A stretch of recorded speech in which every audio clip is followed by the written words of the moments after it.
Welcome, everyone, to another exciting adventure on Riding Through the Unknown. I'm your host, Michael, and thank you all who are joining us this morning for a special episode at a special time. And today's guest is someone I had the honor and privilege of meeting actually at a conference in Florida, the 2025 Full Disclosure Now conference.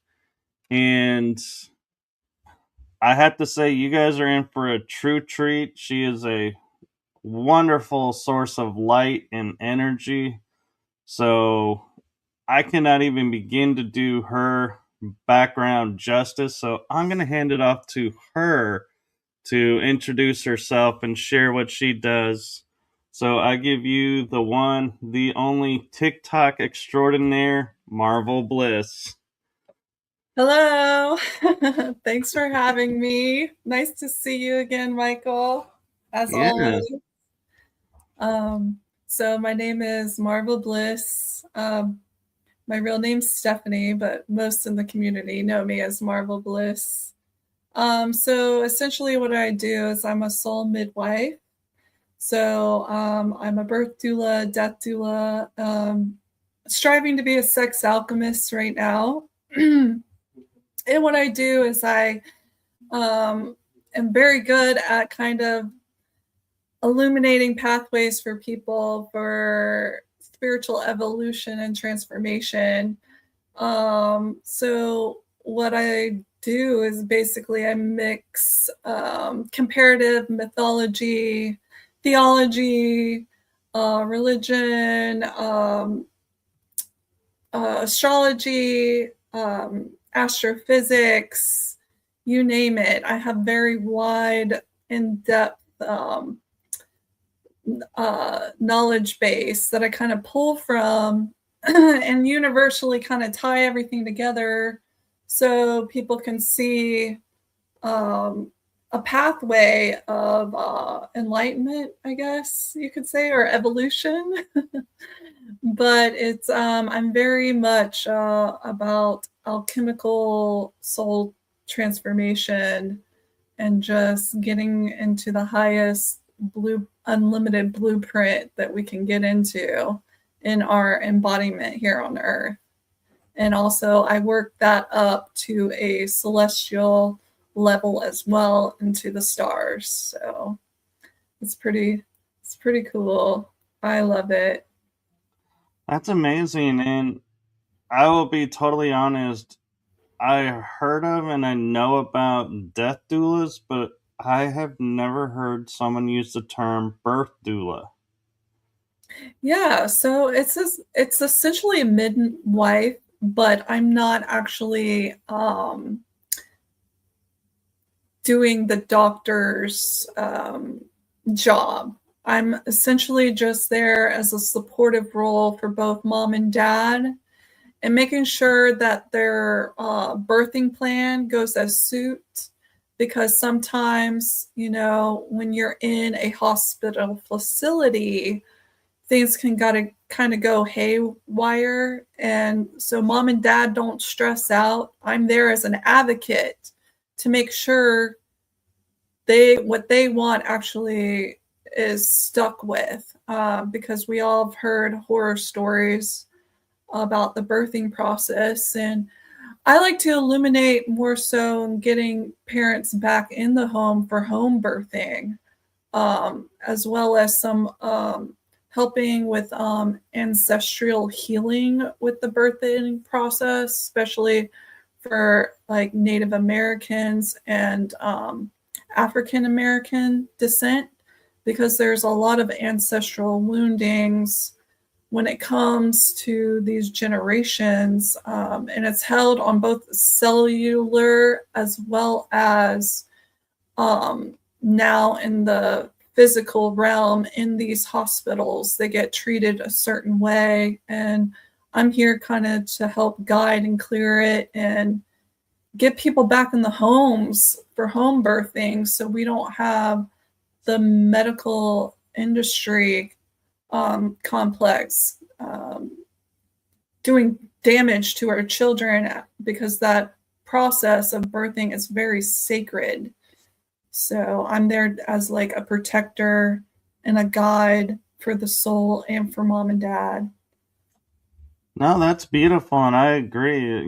There's something to be said for, being born at home and the comfort because, it's interesting, when you ask people, what if you go to transition on, what's your ideal way? They'll say at home in a peaceful way. But we never ask anybody, what's your ideal way to come into this world? Do you want to be brought in through, this sterile environment? And so the first thing that everybody sees are these white walls and like machinery around, or would you rather be brought in the comfort of your home and knowing this is where you're going to be? Exactly. And it's like you said, it's the same for birth and death. Like most people want a comfortable and familiar environment, less sterile and less chaotic.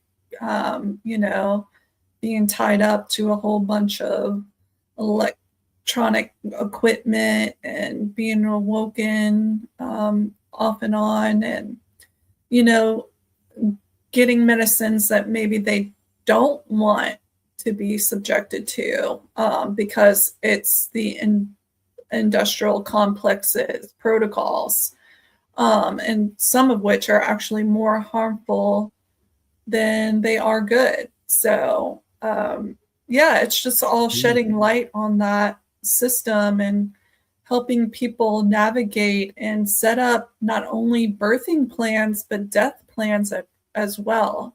Because what I've also found is a lot of families tend to get split apart during the death process because they don't have a plan in place. And once you lose the glue of the family, you know, sometimes families fall apart, you know, siblings won't talk to each other anymore. It's actually something that I hopefully can help people to avoid altogether and keep the family unit alive during the process by go ahead and helping them with setting up plans for the estates and having all the documentation in order. That way everything runs smoothly and they just have to focus on being there with their family and helping them transition, you know? And you bring up a really good point too, is, when my mom was in the hospital, and I remember when I was in the hospital, you're in there to recover, and the best way to recover is rest. And they deny you that rest because they come in every 4 minutes having to check this, having to check that.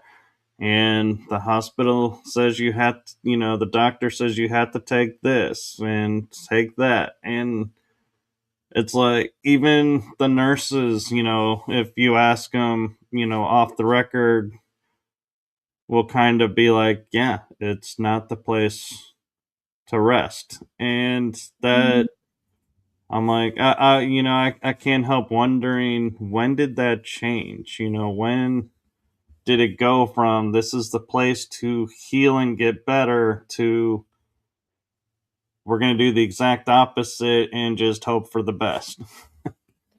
Yeah, well, it happened a while ago. And that could be a whole nother show. We could talk about how not only in the birthing process, but the death process, how it evolved into this, what it is now, and just see the timeline of events that happened that we are now in. Because, you know, we all are aware of what happened in the education system. Well, that kind of process also happened with our medical complexes too. So it's very interesting when you actually get into it and dissect that timeline of what actually happened, where these things are now put in place. And um, it kind of evolved from what you were saying into what it is now. So, Right.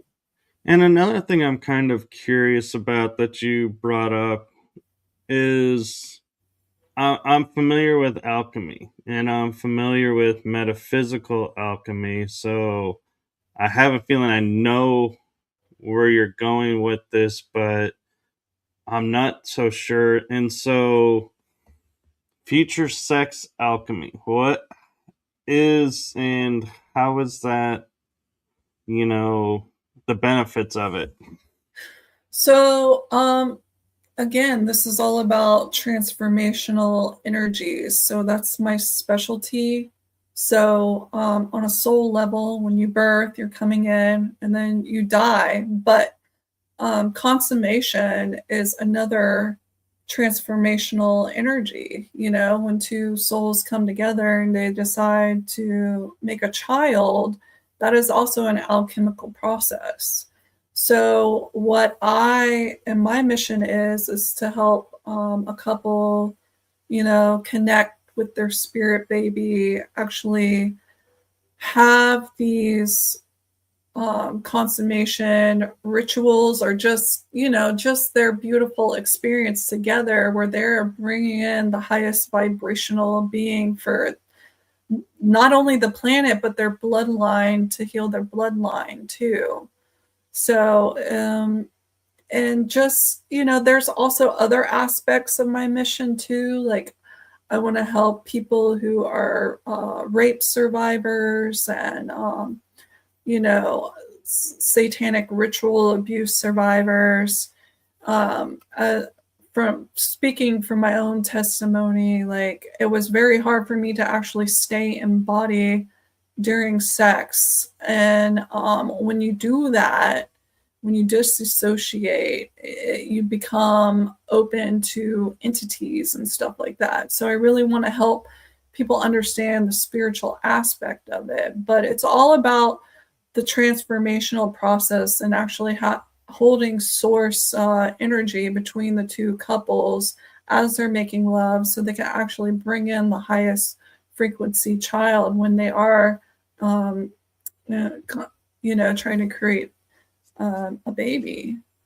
So Yeah, that's true. And also, I think, you know, as we're talking about like the education system and the medical system, you know, gone awry, that system has also gone awry because they started teaching us, like, yeah, you know, just go sow your wild oats, they would say, and then get married and, you know, have your family. And it's like, no, it's that act is sacred, like you're saying, and it shouldn't just be, hey, I got drunk one night and bam, you know, did that act. Oh, well, okay, and then do it again, or be mhm. like, oh, you know, I'm not committing to one person, but you know, I have someone every night.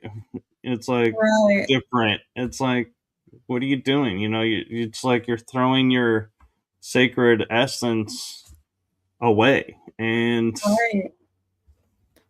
Yeah, exactly. And, you know, like, I'm not apart from that either. Like, we grew up with this programming through television, through media, like, you know, and we're literally programmed to be like, okay, this is how this works, when really it doesn't. It's so much more deeper, more profound than that. And some of us don't get the exposure to that profoundness until later on in life.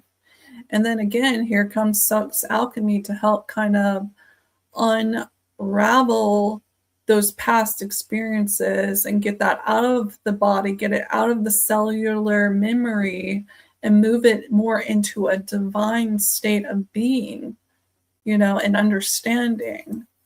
So yeah, it's what's been done has is really, it's a lot to overcome, but just to see the progress over the last 15, 20 years, it is slowly starting to unravel, and people are getting more and more into that in knowing, you know. So, Right.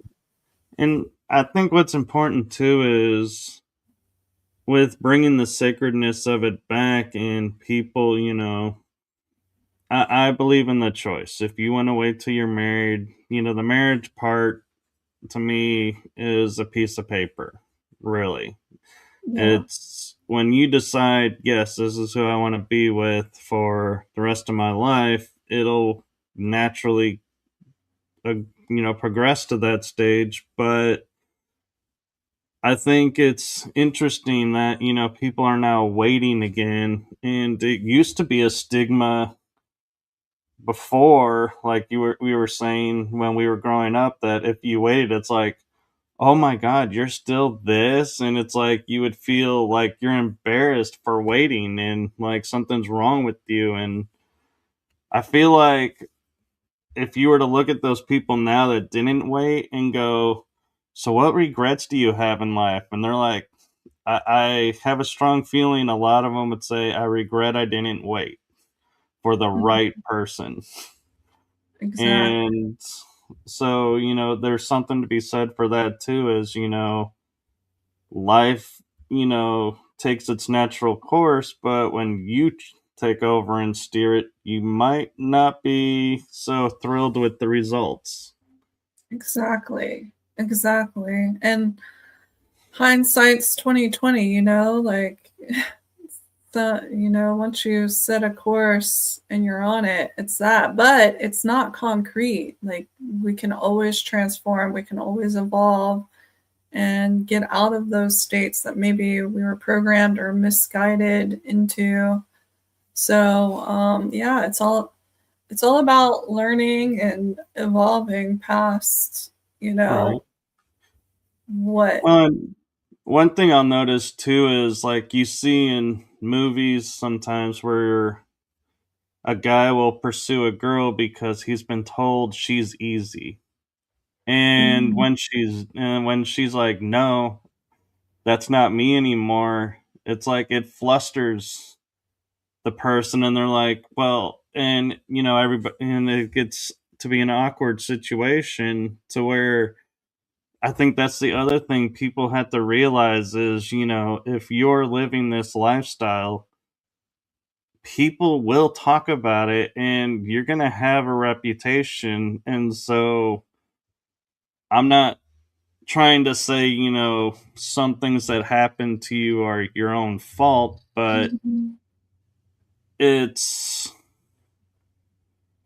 kind of partly is because of you have this stigma because of how you are. And so people pick up and react to it. And so I think that's the other thing. And, some events, do happen because of that stigma. And it is unfortunate and it is wrong. But it could be also avoided if that lifestyle wasn't in place, if that makes sense. Oh yeah, it definitely makes sense to me. I see where you're coming from. Yeah. So it's again like it all goes back to that evolution. Like, yeah, people might assume things, but if you're evolved past that and you stand in that, it'll speak for itself eventually. Right. So, I um, mean, a prime example of that too is, you go to a club or a bar and both parties are wearing like really tight clothes that really accentuates everything.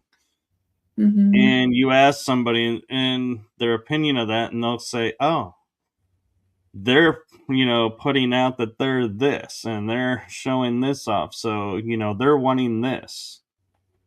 When yeah, it could be that's just the outfit they like to be in the club with, but the visual stigma relates something else. And I miss the world where we used to be in, to where if we'll take an example, a female walked around with a short mini skirt, people would be like, oh, nice legs, that's a nice outfit. and that's it.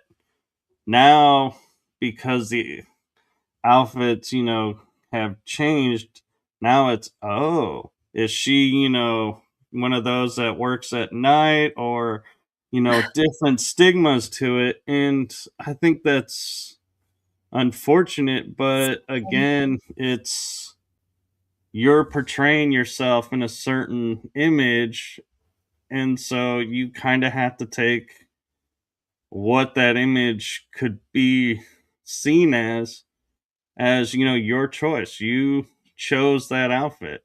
Nobody forced you to put that on.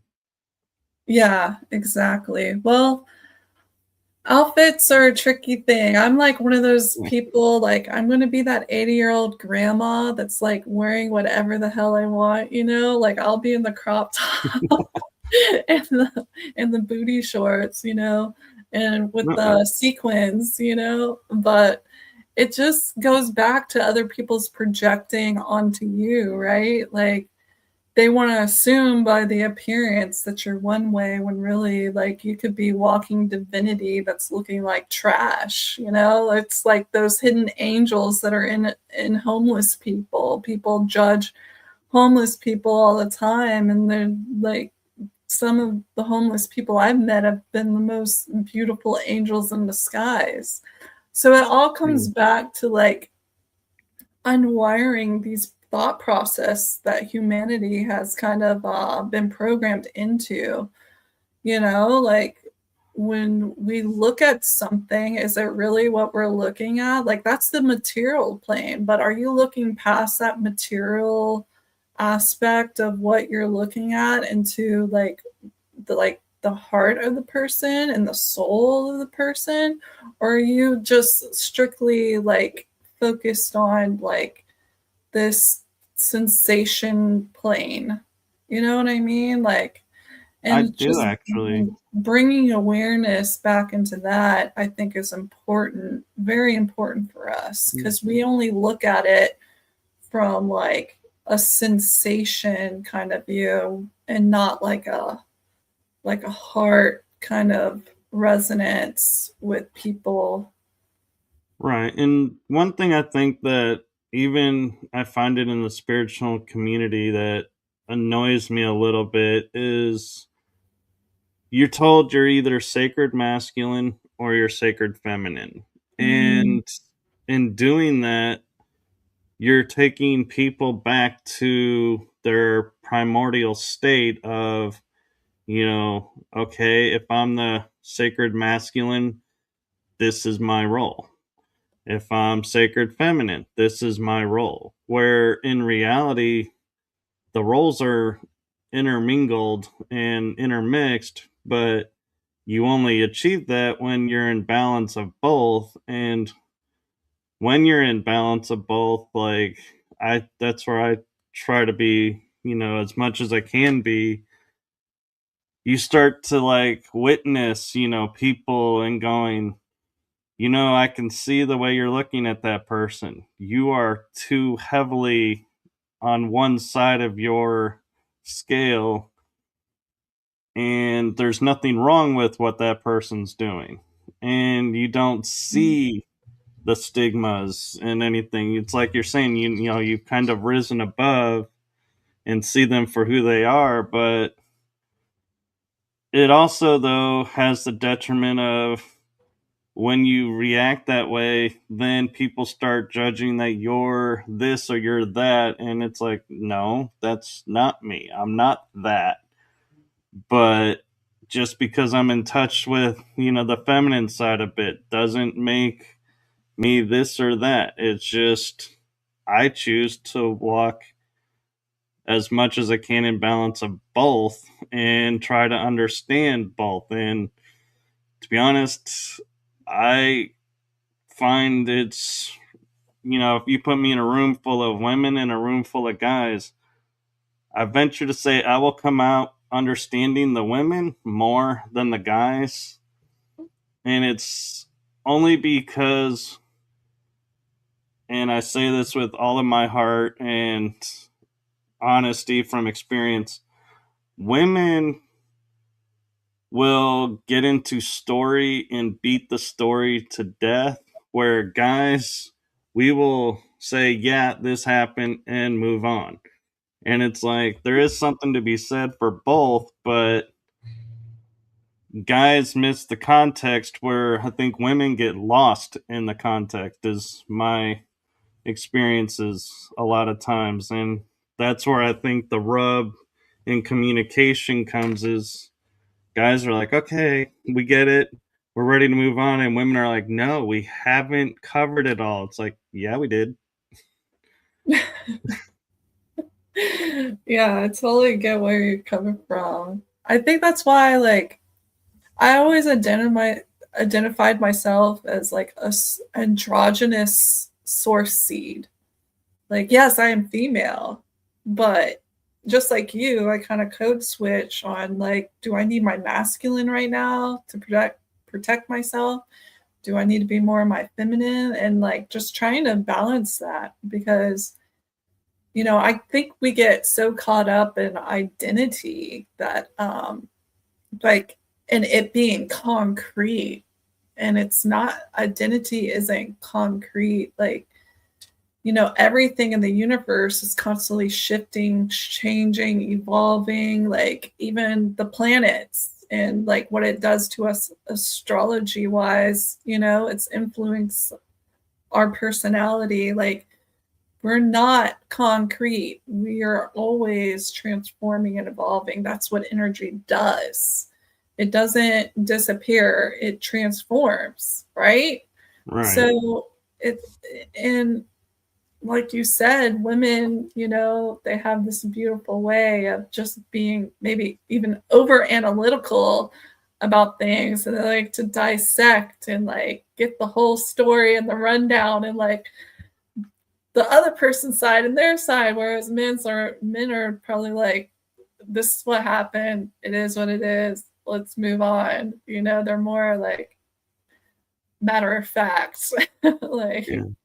Like I will notice, and I, I've gotten into a few arguments, and when I argue with the female versus a male, it's almost to me kind of like a comedy unfolding, because with a guy, I can go up and say, hey, now that we're level headed, I get your point. And I just, it felt like you didn't get my point. And they're like, yeah, I get it.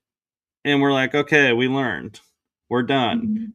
mm-hmm. When I argue with women, it's like, well, you were saying this and I didn't agree with that, and you weren't listening to my disagreement. Well, but you were making me feel like I wasn't important because you were doing that. I was like, wait, whoa, whoa, whoa. That's a whole nother argument. Where are you taking that? And it's like you're saying, it's like women argue on levels where guys argue the situation and learn the situation. Right, Women bring everything into the argument, and you're like, and I'll be like, going, wait a minute, that's not me. I had nothing to do with that. And they're like, well, but you made me feel this way. And it's like, how? How in the world? And I feel like that's, something that,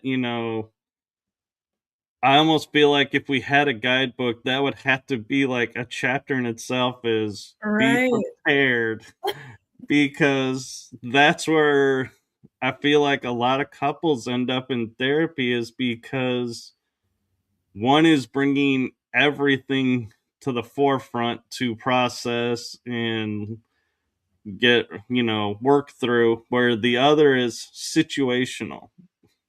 right. Women are very feelings. They're very emotion. They're bringing their feelings and their emotions to the forefront. I think, like, very water. Like, what it is like they're bringing you all this, unpacking all these emotions, and they want you just to, I guess, maybe, or just speaking on mine, just like see like, hey, these emotions are happening, can you just like witness that this is happening and understand that this is happening, and where I'm coming from and feeling all this, and See, you and know.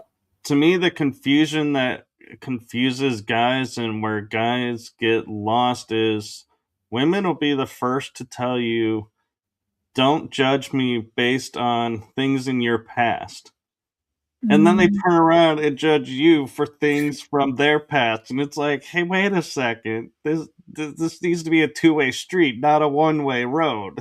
Right. Yeah, that's another thing is those wounds, that trauma that gets in on a cell level in your body and even on a mental level, and just going in and kind of unprogramming it. And sometimes it just takes the right man to like sit there with them and actually like help them move like trust issues, boundary issues, just like sometimes it just takes the right energy to sit with another person and help them work through unprogramming those traumas and stuff like that. Like we all come with our own issues, right? Like Right. even me. So yeah, like I think it's about finding the right alchemical partner that's like a good pair for you, and somebody who's willing to work through things and point things out, but not like in a critical way, just like, hey, like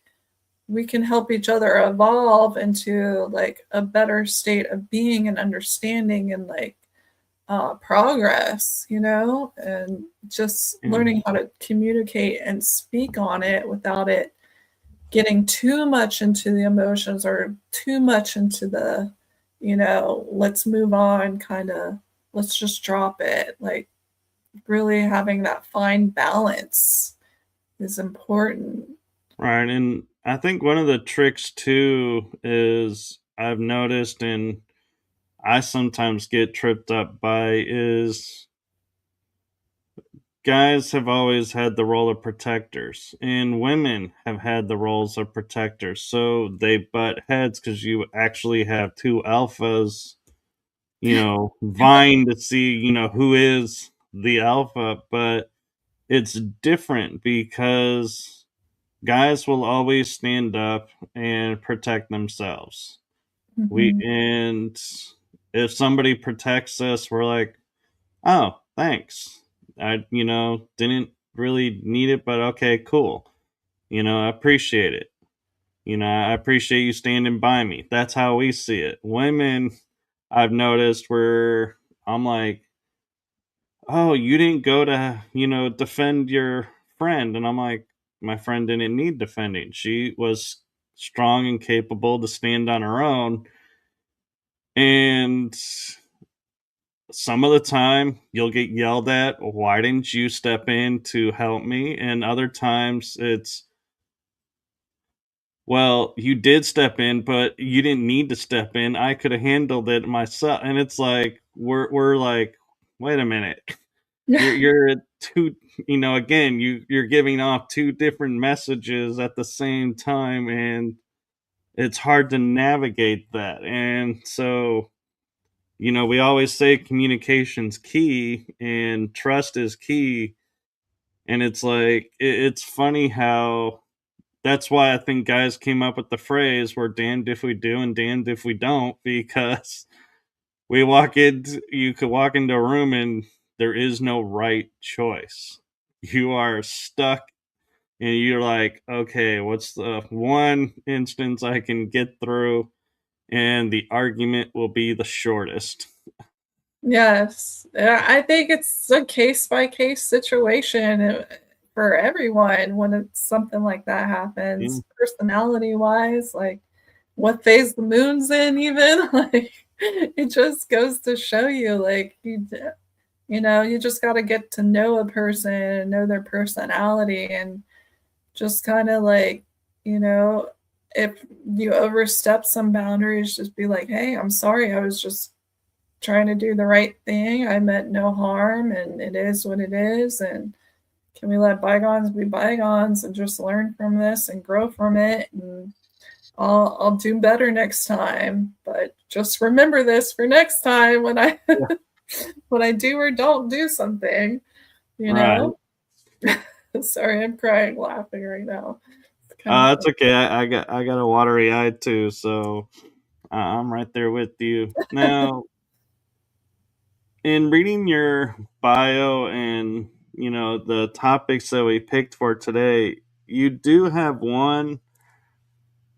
It's like I keep looking at it and I'm like, I'm not even sure I want to ask what this is, because it's like one word has one meaning, the other word has another meaning, and that's the psychopomp. I have never heard of it, but I'm like, the word psycho, I'm like, yeah, I don't even want to, approach that drama opening scenario. And pomp, I'm like, that's like a celebration. I'm like, are we celebrating being nuts? What? no, no, no, no. Actually, if you look into it, it's actually somebody who can travel the spirit realm and help guide souls that may be stuck or stuck here in this physical plane between the veil. So basically, I help guide them to the other side, because there's a lot of souls that will get trapped here, either religious based or whatnot, because they think they're going to go to hell, and like they or there's like somebody here they feel like they gotta be around and they can't leave yet. So I'm basically here to kind of comfort them, be like, hey, like it's really not like that. Like, let me help you cross over. Some of them get trapped in like these pocket realities. Like I live in a city that's like full of like civil war environment, and there'll be pockets of like slavery, there'll be pockets of civil war things, and I go in and just kind of clear and like help transmute and help people over so they're not replaying the same thing over and over again in this little pocket reality they're stuck in. So it's a psychopomp. A psychopomp is basically somebody who helps transition souls. They can talk to the dead, they can help them out and help them cross over. And I've been doing that since childhood. The first soul I ever crossed over was my grandmother, and I was trained by Elizabeth Barron, who's a renowned psychic medium, and she basically taught me how to do that. And I've been doing it since, and that's what got me into the whole death doula field, because not only can I help during the process, but I can help after process too. So, and I didn't realize that was even like a job until maybe 5, 6 years ago. And it's like, oh, you mean I can actually get paid to do what I've been doing my whole life? Like, okay, like I just did it because, like that's what I've always done. And it's kind of evolved into like a passion of mine Yeah, over the and years. So so yeah, it's it's nice to have a name for what I've done as well, since I was a teenager, probably. And but I still, it's like in my mind, I'm like, I would never put on a resume Psychopomp, because I'm like, I just don't think that, I'm like, there's got to be a better word out there, because I'm like, I don't want to be associated as a psycho, but I yeah, get it. And it's nice to finally know a term that if I say this is what I do, people understand. But it's like, yeah, it's not a term you want to go and say to a group of yeah. friends in That the word mainstream and the world. death doula word gets like people are like, what? What's a death doula? It's like, well, and I have to explain, well, it's basically like hospice, except I help before, during, after. It's the same thing. Like people Yeah, they're kind of like anything taboo, people get really like caught up on. I've noticed they're just like, oh, like some people are not comfortable with like death at all. Like you'd be surprised how many people just like try to avoid it, like it's not even a thing. oh, Like I it know. scares them. And really, it's just another beautiful process, except, people, it is what it's a taboo, Yeah. birth, sex, death, all of that's taboo. But So, to me, the one line that people will say, I think it's like the kindest thing they could say, even though it's kind of insulting. And the reason I say it's the kindest thing because it tells me I need to veer off right now and change the topic if to keep civility before this turns into a huge argument is when they go, "Oh, you're one of those." It's like my mind goes, "Oh, yeah. You're mainstream. I'm not. Change topics. Let's, we could stay friendly. Let's just drop it and, change topic." And it's like a flag for me going, "Yeah. Okay, this is what we have to do." To yeah, yeah, where and and I know they're meaning it as an insult of, "Oh, you're one of those people." Like, oh yeah, but it's actually a blessing because it's like, yeah, now I know where you are too. yeah. It just gives you an opportunity to like broaden their horizons a little bit. Yeah, and what I say to people with like my shows is, yes, I do challenging topics. Yes, I do kind of fringe topics sometimes, but I just want to plant the seed, and whether they allow it to grow or just stay as a seed is up to them. But my job is just to put it out there, and the people who see it, they'll do what they need to do with it. That's not on me. Exactly. And some people are like, "Well, but you're the one promoting it." I'm like, "No, I'm not promoting it. I'm just sharing it." If I was promoting it, I would be like, okay, today's, episode, we're focusing this. And the next episode, we're focusing on this aspect. That would be promoting. I don't do that on my shows. There's a Right. little difference. And so I just, yeah. And I like how you say, time bender too, because I'll be like running a few minutes late and I'll be like, "Oh yeah, let's bend the timeline a little bit so I arrive on time. How about it, guys?" And I will, and I'll be on time. Or I feel like I've left 10 minutes late, and I'm like, "There's no way I can make up 10 minutes." And I'll call the people, and I'll be like, "Yeah, I'm gonna be late. I'm so sorry." And they're like, and I'll show up on time. And they're Yeah, like, yeah. "How did you get here on time?" I'm like, I guess I, bent the timeline is what I'm saying to myself, but I'm like, I don't know. Yeah, so those parameters, I like that. Well, it's all about intention. Sometimes like we get pulled off the timeline for a reason. Like I can't tell you how many times like I'll need to get somewhere and my keys go missing, right? And it's Oh like, yeah. and then later in line, good thing those keys went missing because there was a wreck that just happened. Like, sometimes we got to look at the hiccups, like divine intervention. Yeah. That's how I look at it. And like, if there's like something on the timeline, the sun in alignment, it's going to work out itself out. But that's cool. You just set the intention out and everything works out the best how it's Yeah. supposed to.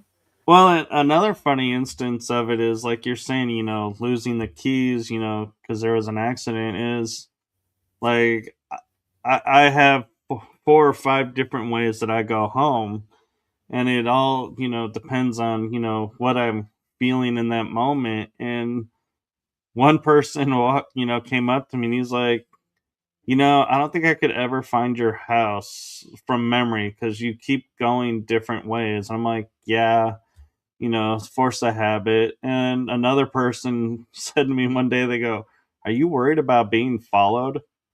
Because you always take different routes." And I'm like, you know, no, but now that you mention it, it's probably a good thing because if I ever have been, they're all probably sitting there going, "Where is he going now?" Well, never mind. He's not going home. And I'm like, "Yes, I am. You don't know it." Exactly. I had to do that here recently too. You got to switch up routines. If you're feeling like you need to, like I always say, follow your intuition, follow your gut instincts. Like if something's Yeah. telling you to do that, there's a good reason for it. So follow it. And a rule of thumb for people, I mean, it sounds silly, but it actually is a really big, I judge, life saving deal is if you're ever in a situation where you're feeling followed and you are, your nerves are a little uneasy, drive yourself over to like by a police station. You don't have to go Mm. in the parking lot, just drive by it. Because I guarantee you, anybody who is following you for a nefarious reason, they're going to get worried that the cops are there because they know, they probably have warrants or they probably have, on a watch list, and the cops would be like jumping at the chance of saying, "Oh my God, the person's right here. Let's go get them." And so they're Yes. going to back off and they're going to be like, "Nope, hey, I'm out. That's it." And I mean, it sounds silly, but there is something to be said that, doing something so simple carries a heavy energy to it because it's like, "Oh, we're at a police station. Not a good thing. Let's change and let's abandon." Yeah, exactly. It's always best to be safe when you're in that kind of situation.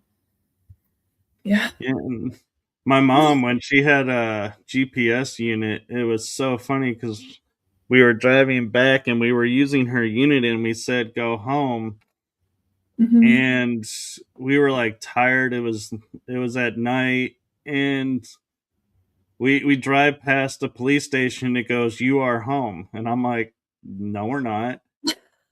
And I was like, "What?" And we said to her, "Why did you do that?" And she goes, "Well, because if someone stole the GPS, they would, instead of robbing the house, they would end up on the Oh, police station's front door." And it's like, that's very actually clever. pretty, yeah.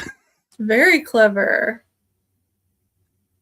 So, that's another trick. If you want to, if you know your way around, yeah, set your device home as somewhere else, not your enemy's house or your nemesis's house. You don't want to harm them, but someplace where, yeah, you're you're going to be safe and they're going to be deciding, yeah, we need to leave these people alone. Yeah, yeah. That's very clever. I'm gonna have to use that. I never even thought about that, but that's a great idea. Yeah, and I know you have a presentation, but there's something else that you talk about doing, or two things that I wonder if you can touch on too, and I Sure. don't know if it's in your presentation, Yeah. is celestial grid architecting and weaver of timelines. Yeah. So I just try to make luminous pathways for people on a universal level through comparative mythology, astrology, um, theology, physics, astrophysics, kind of tying everything together so people can see all these storylines and how they're basically the same thing, just reinterpreted differently throughout the ages. And then also on a celestial level, like I unlock a lot of things through these stories and through just deep meditations on certain star systems. And I work with certain guides a lot. And on a celestial level, I get so many downloads and basically doing grid work to help because it's all a nesting template, which this is perfect because I'll lead right into our my presentation for the show, and just how, like, even on a small microcosmic level, from your cells all the way to your body, it's all connected to the cosmos on a bigger level. So these planets and these star systems, they're all influencing us in different ways, and just kind of helping people look and see these nesting patterns and how to work with them in um, their own work and mission. Because I know there's a lot of people out here that do grid work and do body healing, but just to see how it kind of stacks upon each other, like kind of like a Russian doll kind of situation, where you can unlock these layers, and how maybe one layer you may be overlooking can just shift and transform something beautifully and help bring healing to it. So that's essentially what I do with that. No, that's amazing, and it's time for that because we're living in a world where I believe Mandela effects have taken a whole new level because we're all merging timelines, and that's creating, like, we almost need like a time force that can sit there and go, okay, your timeline is now going forward here. Your timeline's now going forward here, and eliminate, the people that are like, what do you mean the moon is up during the day? The moon is never up during the day. It's the nighttime star. And you're like, oh no, the moon is now up during the day. So you are now on this timeline. It's like, oh, and it'd be like nice to have, like the time force that'll sit there and go, okay, you come from a time where this is the reality. You are now, this is going to be your reality. And be like, this is where you're going forward now. And it's like, oh, okay.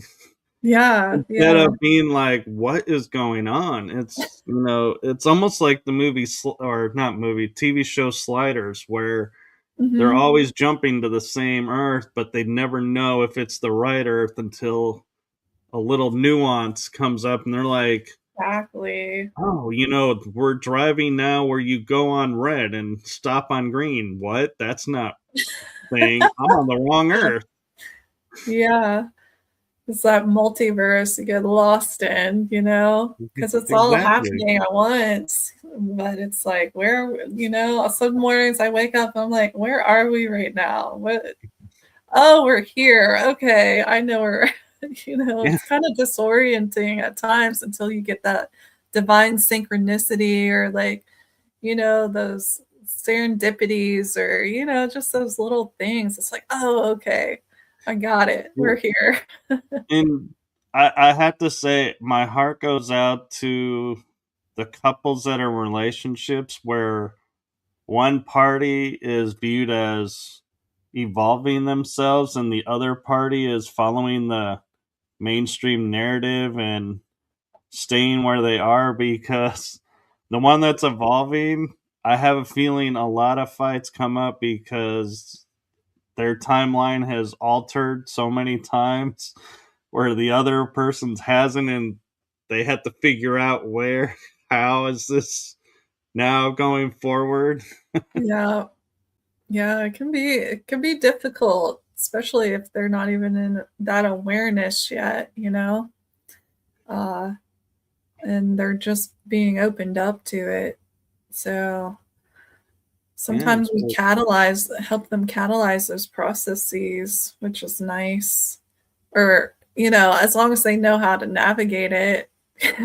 right. And I was talking last night with Anchor Haven. She's in the UK, and we were talking about, there's different facets of our realities now where people are adapting faster than we did, And it's like, well, they are, but they're not in reality, because they are adapting faster because they have us that are talking about it, helping them grasp it and able to accept it, move forward. Where when we were growing up, we didn't have that. We didn't have the internet. We didn't have podcasts. We didn't have friends that you could talk to about this. And Right. That's so true. so, yes, in a way, they are advancing faster, but it's also because they have access to us. Yes. Where, so they themselves aren't actually advancing faster. That's the illusion. They're still learning, like we're still learning. It just seems like they get it faster because of where they're at. Exactly. Yeah, that's true. The internet and podcasts and all that have really helped the evolution of the community to not only grow but just help it evolve faster. That's definitely what I've seen over the past 15, 20 years, because Yeah, 15, 20 years ago, you were lucky if you had somebody in the same room with you that thought like you on a lot of these topics. And then now it's like it's more prevalent, and if it's not local, there's definitely a chat group or a group online that has it where you can like mingle and interact with these people. So it's very nice. It's refreshing. It's great to yeah, see and know that people aren't alone in that, and have guidance and have help through, because I know through my awakening, although I was always awakened, but obviously, you think you're awake and then there's another layer of awakening and another layer. But it's like, it's great to have those people that you can like just kind of be next to and be like, hey, I'm going through this right now. And it's like, oh, yeah, I've been there before. Just, you got this. Keep yeah, going, and exactly. here's some resources, if you need them. Yeah, it's Right. And so, actually, there is a question in the chat room that comes from Tasmania. okay. She says 2 a.m. here in Tasmania. QQQ for Miss Marvel. Have you been able to do what you do from birth? Did you learn things on the way, or were you told of mission from day to day? Well, I came in super gifted, and it was kind of traumatizing as a child because nobody else was experiencing what I was experiencing. My mom has these gifts, and so did my grandmother. But my grandmother was kind of like freaked out by it. My mom, she was more open to it, and she kind of helped me get to people to kind of get my skill sets kind of refined, I guess, and really like learn not to be afraid of it. Like, this is actually a gift. It's nothing to be fearful of, and how to protect myself, especially going into middle school and stuff like that. And the hormone changes and just, yeah, got really, really intense there as a girl. Feeling and sensing like I'm like a super duper empath. Like I can feel the whole universe inside my body. So it can be really intense. Like if you're around the wrong person, you can feel everything they're feeling, and just learning, okay, this isn't me, that's them, and navigating that. But so I tell people I've always been awake, but there's been layers of my awakeness where I awaken more and more and more to God, source, creator. I put myself to sleep twice. I tell people this, and it was mostly for self-preservation purposes because, you know, people like us were kind of hunted and sought out and targeted. So during certain periods of time, I put myself to sleep. So the last time I put myself to sleep, I got really, really sick. I was in ICU for a week with kidney failure.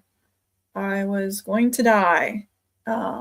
They tried one last ditch effort to get me healed, which worked. But it was very hard on my body. Like literally, I was feeling my body shut down. And that's when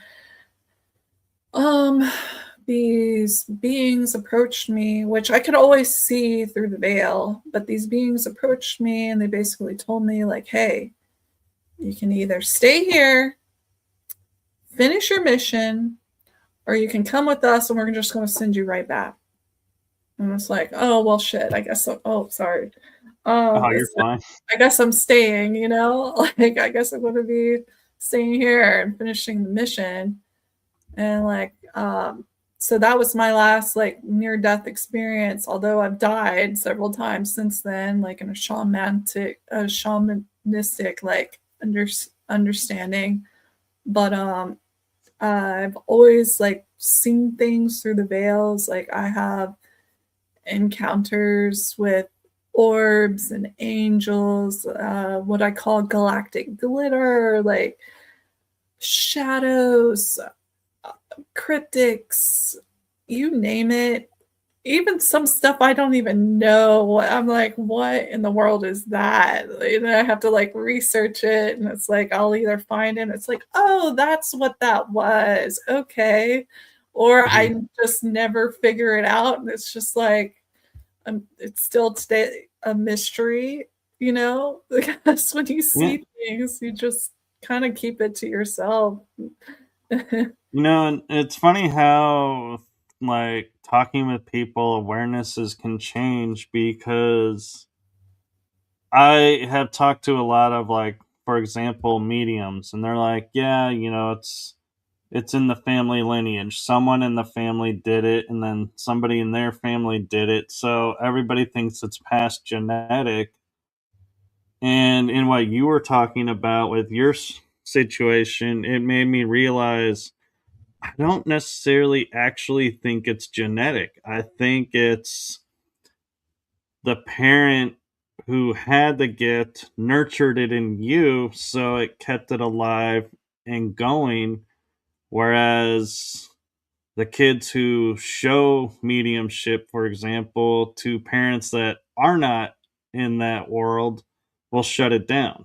And I think Exactly. that's what's the real difference is of why we have, you know, some mediums and some aren't, is it's was nurtured versus not nurtured. And so that's the reality. Everybody can do it truly if it's nurtured. Yes, it's so true. It's so, so true. You brought up such a great point about that. And because we're all born like this, like kids come in, especially kids now, they're coming in like fully online, fully empathetic, fully like just still with the veil. And initially around what is it, 9 to 13, that's when things can get shut down. But like you said, if it's nurtured in the right way, and we actually help these kids and make them feel okay, and like it is okay to be like this, because again, here we're talking about these taboos again. Like some people would consider this a taboo, you know, and it's Right. not. These are innate abilities that they've strategically um, forced on the populace that this isn't how you're supposed to be, because they want it for themselves. Like higher ups, they want it for themselves. They don't want everybody to have this ability. If everybody was online, in tune, could time bend and do all these things, we wouldn't be in the positions in this um, whatever you want to matrix. Realm, yeah. Yeah. So, And you know, and the beauty of it too is, you know, as we're saying, you know, if not nurtured goes away. but it doesn't die.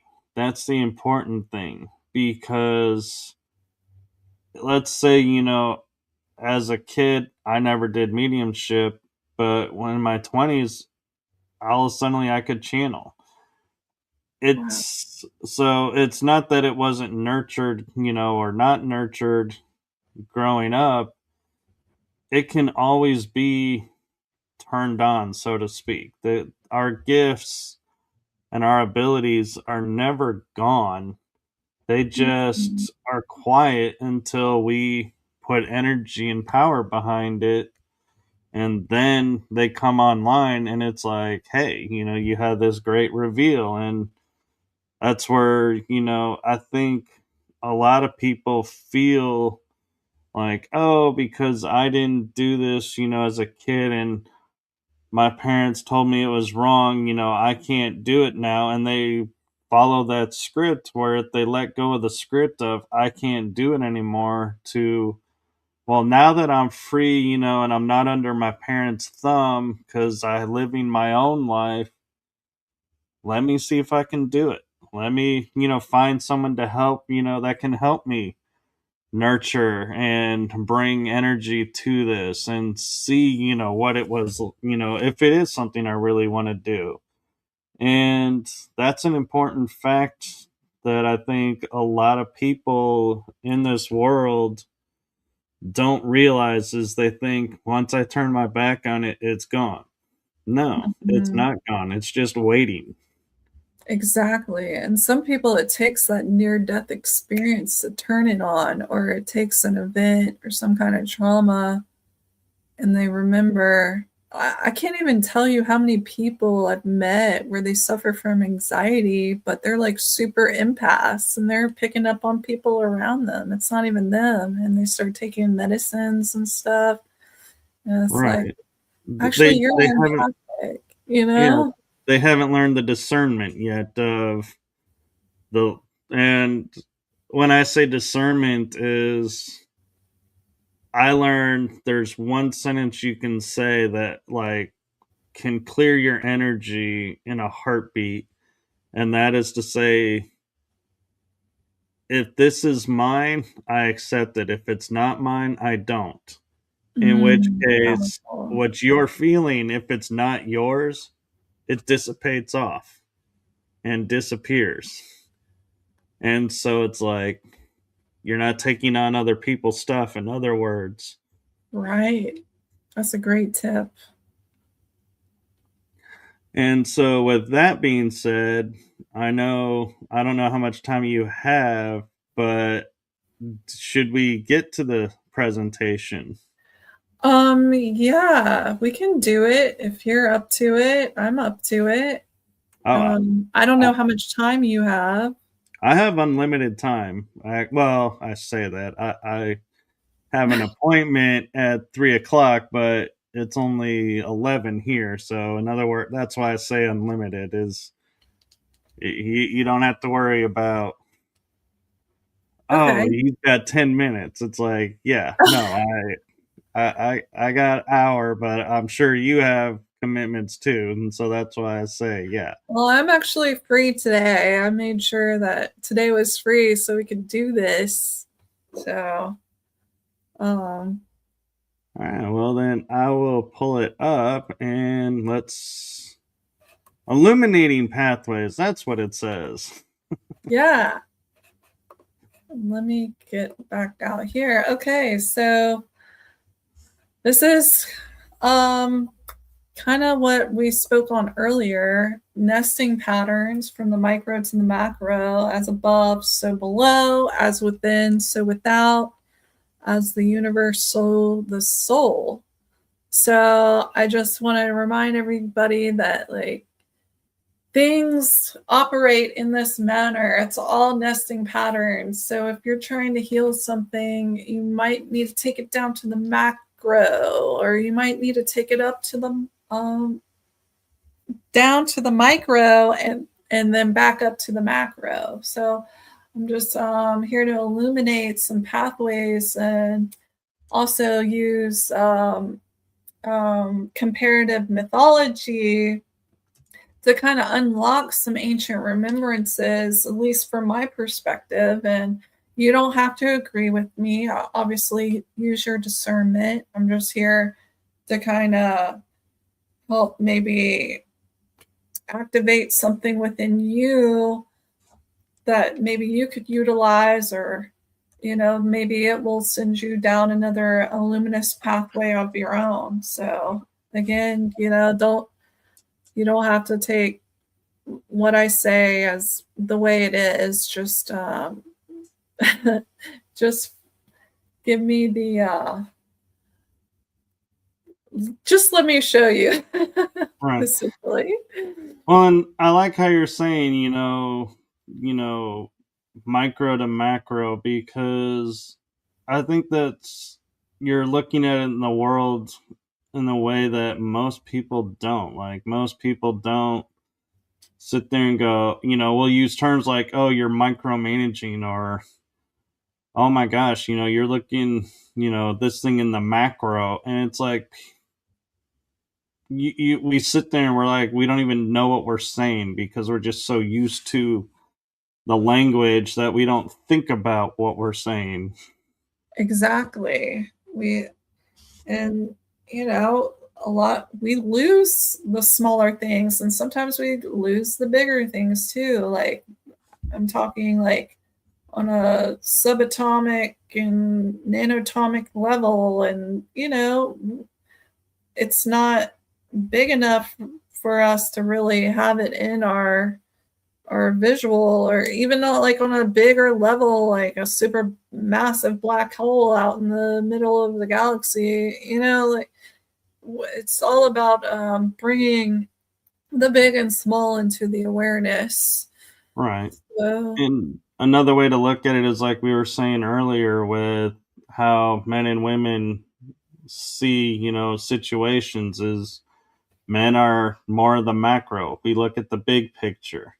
Women are more of the micro. They look at every minute detail.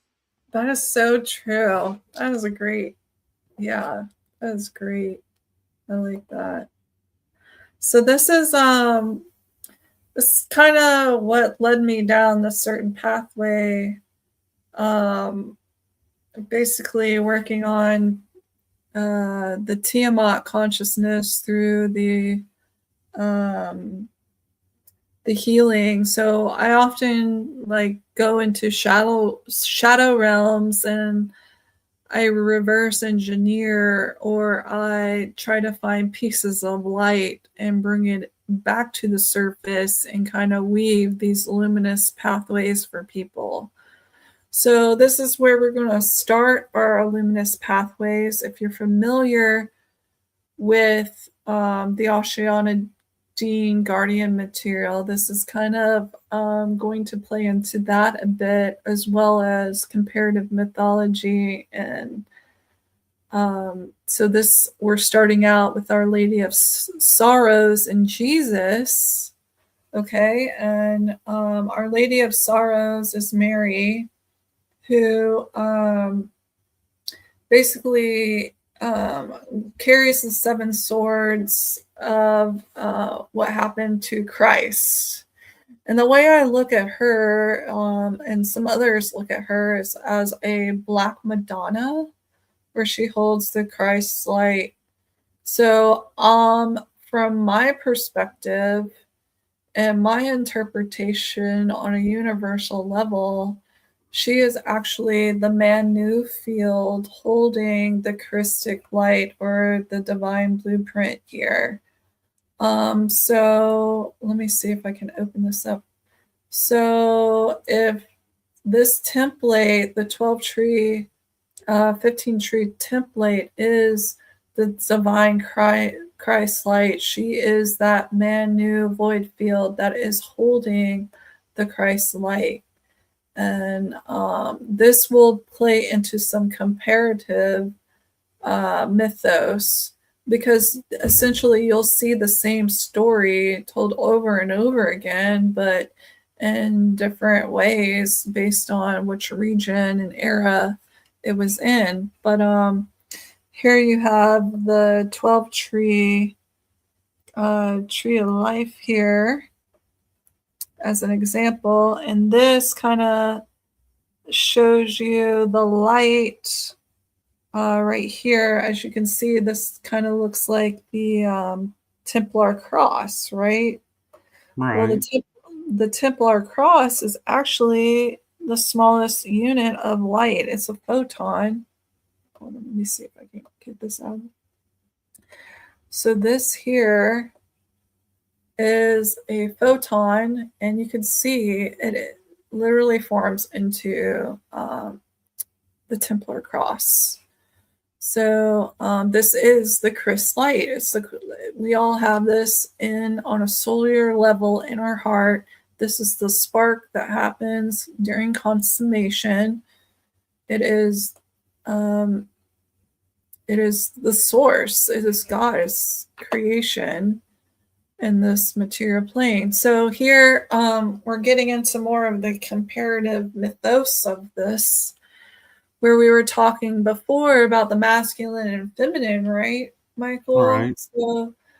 So we have the mother, which could be Mother Mary, Father God, but the Christ, Holy Spirit, which is all of us. Like, we are the child of God, right? And this can play into the smallest fields all the way up to the biggest. And here again, we have the female, the male, the androgynous, the matter, the antimatter, the void, mother, father, child, magnet, electric, electromagnetic, manu, mene, ere, manu, positive, neutral, negative.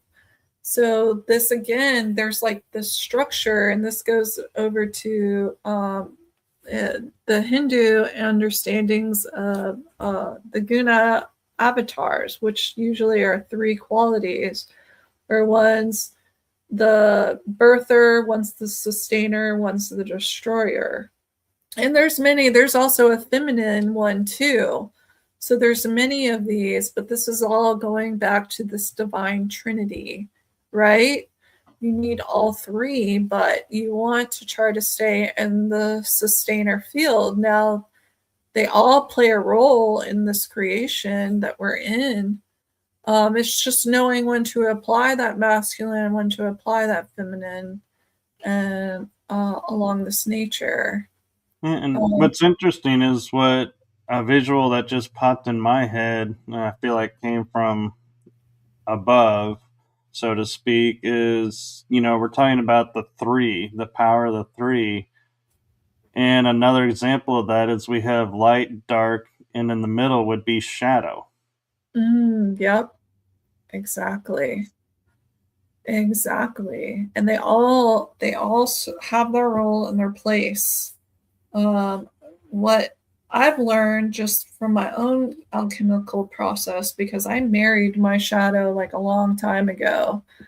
And basically I learned my shadow to a T, and it is my ultimate protector, but I had to sit it down and be like, look, I wear the pants in this relationship. You are my protector. I see you and thank you, but I wear the pants in this relationship. And what I say goes. All right. I see you protecting me and I thank you, but we're going to handle this my way. Okay.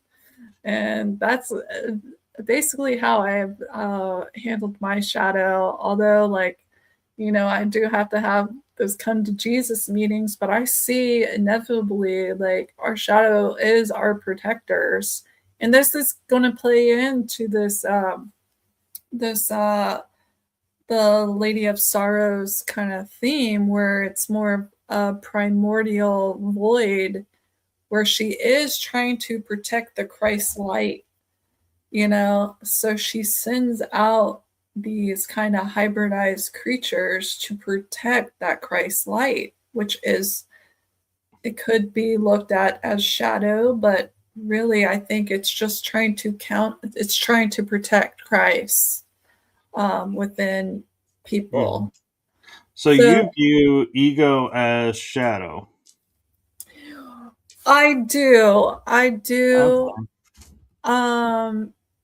because of identity, and the ultimate identity is the Godhead, but we get caught up with like, oh, I'm Kali, I'm this, I'm that. Well, you lose sight of the I am that I am. And that's the ultimate, right? It's the ultimate to be the Godhead and to move away from identity altogether, which is a shadow aspect, because when you claim a certain identity or a certain role, again, you're claiming something that's concrete, that's not in a fluidity kind of state of being, when we're constantly evolving and transforming as energy beings. So it's just something to think about. That's just my viewpoints, like that's my philosophy on it. You don't have to take it, but that's Oh how. no, I find it interesting, and I love the different perspectives, and that's the beauty of being on the Earth realm. Is to me, shadow is the balance of the light and the dark within you, and it's Mhm. showing you which aspect you're in. So, if, for example, you're wanting to be of light, and you're being shown, hey, you're kind of acting like what people would describe as dark. You may want Mhm. to change this pattern and change this, aspect and reword what you're talking about. And it's like, yeah, thank you for that gift. And in a way, that's what you're saying is, it's showing you who you are and what you're portraying yourself as in the moment. Exactly. That's so true. That's so true. And yeah, the balance is really what's needed. I mean, we both need the good and the bad. Like, we see, the thing is, like, a long, long time ago, when we were in like the higher fields of awareness and understanding, like, we were too much of light, being that we let in certain beings and entities that kind of overran us, and we didn't defend ourselves because we were like, oh, if we show them love and kindness, they're going to change. But it's not necessarily the case. We have to have that masculine side or that shadow side, or whatever you wish to apply, the feminine side, to kind of bring the balance to a situation, and not let certain beings kind of um, use us as doormats. Like, we have to have boundaries, we have to have understanding, we have to have respect, we have to have compassion, like, all that's needed. But it's just fine tuning the balance between those aspects of the Trinity. Definitely. Right. And one way, it's like you were saying, with, the situation of, putting light into a place of, where you feel like it's missing, you have to be cautious because if you're doing it out of your authenticity, it'll be received well. But if you're doing it because you feel it's obligation and duty, Mm, then it may not be received as well because your intention is not matching the situation. that is true too. And that, I think that would play into kind of the ego a little bit, right? And those Right. identities and the roles, um, that we feel we have to be, portray, or whatever. Like an Um, example is, I walk up and I see a homeless person on the street and I go, hey, here's $3. And I mhm, walk on. That is me authentically saying, hey, I just want to help you. And I hope this helps you. But if I go up and I'm walking, along and in the same scenario go, oh, there's a homeless guy. I really need to give, him something to help him because, that's the right thing to do. You have altered your authentic self because now you're doing it because and not doing it out of. Right. That's so true, Michael. That's a good point. That it really is. It's all about intention at the end of the day. Right. And they both seem like they're the right thing. It's just one is, I guess, in reality, one is coming from the heart and soul, and one is coming from the mind. And Yeah, so that's where the difference in why one is more authentic than the other is your heart and soul is your true authenticness because it encompasses the mind. It doesn't separate it out. so true. I love that. That's good. That's good stuff.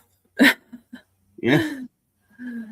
And then, so we're going to go into the body and how this all connects to the body and what I've been working on through the 10th DNA strand, which is connected to the soul star chakra above the head and the left side, the ear. So this all plays into the micro to macro. So basically, I wanted to draw the attention to the body and the certain energetic systems through the nadis, meridians, cheese. Like there's so many different names throughout different traditional practices. You know, some call it axonal lines, but this connects on a grander scale to the things because it's all a nesting pattern. So if it's out there in the sky on a celestial level, it's within our body. So I'm just trying to bring awareness back to that nesting pattern that we were discussing earlier from micro to the macro. Right. And so this is the Isis Egyptian scorpion myth. And this essentially can be looked at as well as Mother Mary, the Our Lady of Sorrows, okay? And in this comparative mythos, there's 7 scorpions. So a woman in rags came out of a swamp flaked with 7 giant scorpions and approached a magnificent mansion, begged for food, but the mistress of the house took one look at her dirty clothes and unusual companions and shut the door in her face. Little did they, the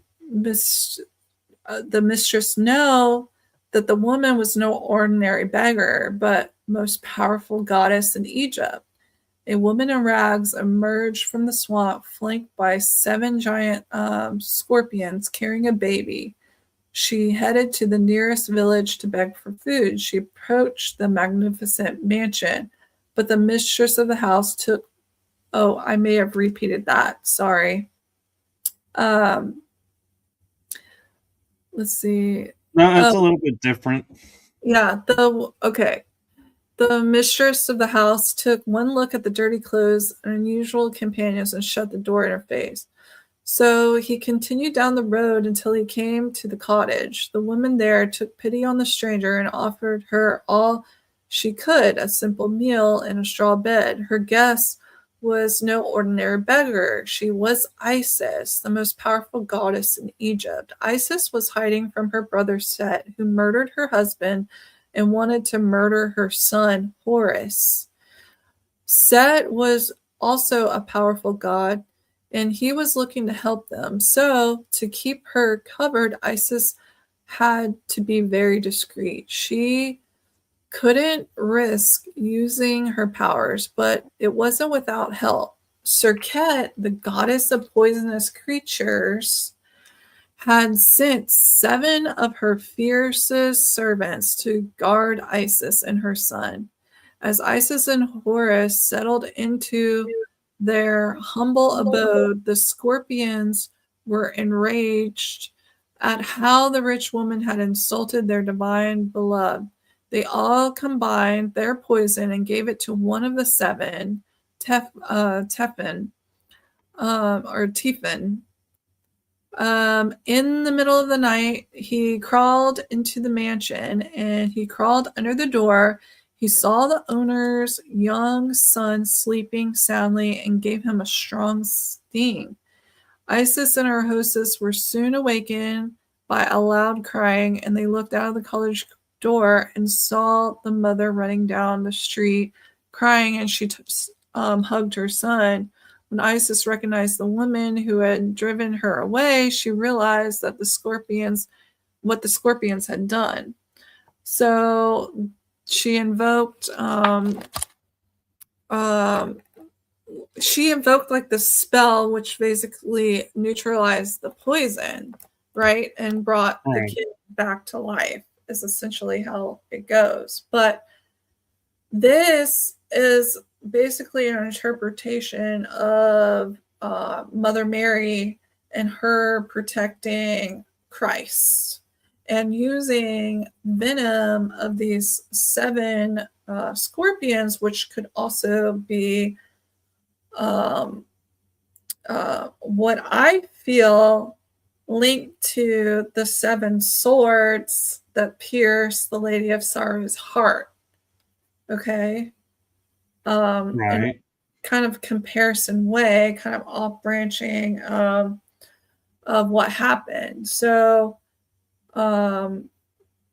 this story is told in various ways, but it resonates to me that Mary was trying to protect Christ's light in the Manu fields of void.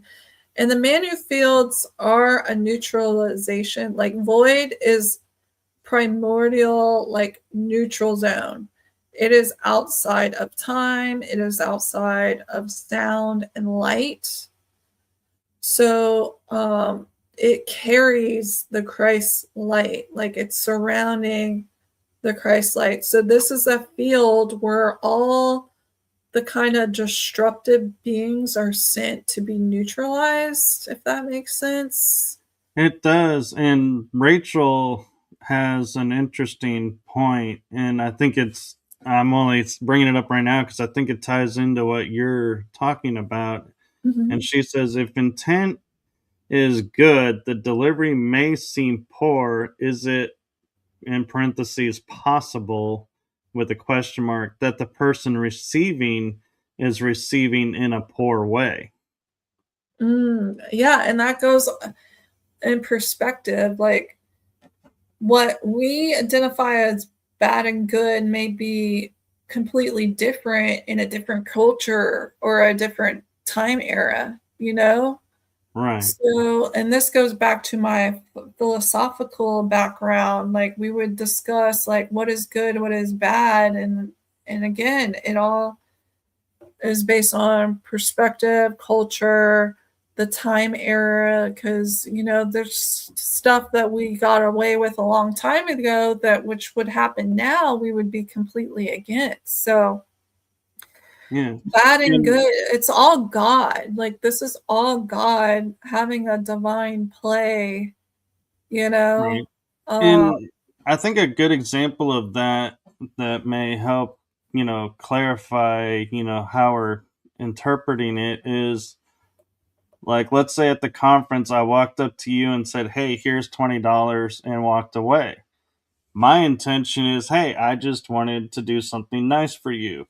You may turn around and say, why is he giving me $20? I'm not destitute. Do I look like I need this? And that wasn't my intent, but you're picking it up and like you're in confusion and going to one aspect or the other. And so it doesn't matter to me, what you do with it. But so that's where, yeah, it is possible it could be received wrong in their perspective, but not through mine. And so I would say I don't have anything to look at in that scenario. But then again, I could have said, hey, I just feel like being kind. Here's $20, and we could have avoided all the confusion in the get go. And so Exactly. there always is something that could be looked at and maybe changed or Misinterpreted. And right, that goes even with these stories with these comparative mythos. Like these stories, think about it. It's probably been told even before we started writing stuff down, right? Like right, these and traveled all over the world, and these stories get told in a different way compared on the region that they're born into, but it's essentially all the same. It's just trying to look at it cohesively in a way where we can remove the distortions and get down to the pure intent of these storylines, right? right. So And it's the same concept, I feel. I agree. And one thing, that I do that I'm able to do really quick, and I'm not going to say, it makes me better than anybody else. And that's not why I'm sharing this, but what I'm going to share is when I do an act, like let's say I was going to, look at the scenario of handing you the $20. Mm-hmm. I step back, and before I even reach for my wallet, I am looking and going, okay, how can this be perceived? Why am I doing this? Where is this coming from? What, Mm, am I going to be, upset if she does this? Am I going to be upset if she does that? Am I attached to the outcome? Am I attached to the scenario? All of mm, these, you can look at, and I laughingly will say, I can look at all of that in a nanosecond and make a decision, and it looks like I just willy nilly walked up and gave $20 to Marvel. Well, in reality, I played out in my head all these scenarios and was like, this is for the betterment, so I'm going to do it. yeah. And how she receives it, she's going to play in her mind all these different scenarios and decide which one, is she coming from. And, she's a choice to say, oh, I feel like, Michael is, a really good person. He's, of the light. This must be a light gift. I'll accept it. Or, I wonder why he's, doing this. Maybe, later I should ask him. Or, I don't want to insult him, so I won't ask him. And that, is where we get hung up, is we start becoming attached to what is going to happen. And that's what we have to be careful of and look at and go, okay. And that's where I can go, hey, if I do this, these outcomes become nullified. So she'll know it's of the light and it's all right. Versus, oh, if I do nothing, she's going to be questioning again. And so that's where true communication and true listening comes in, because another aspect of that is if I walk up and I'm speaking with my heart and say, my heart to you, here's $20, and her heart is open, and she'll hear, hey, your heart is giving me $20. My heart accepts this $20. We don't have to say a word, and we had a great conversation. Right. So it's a matter of how you approach and how much are you really thinking and putting into it, and not getting attaching yourself to what is going to be instead of just letting the moment be the moment. Yeah. Detachment is key. Yes, sir. I completely agree with that one. It's it would be nice if more people were in that awareness in society, you know, I and agree. actually analyze like that. But that's beautiful that you do that. I appreciate you for being like that. It's very rare to come across on a day-to-day basis.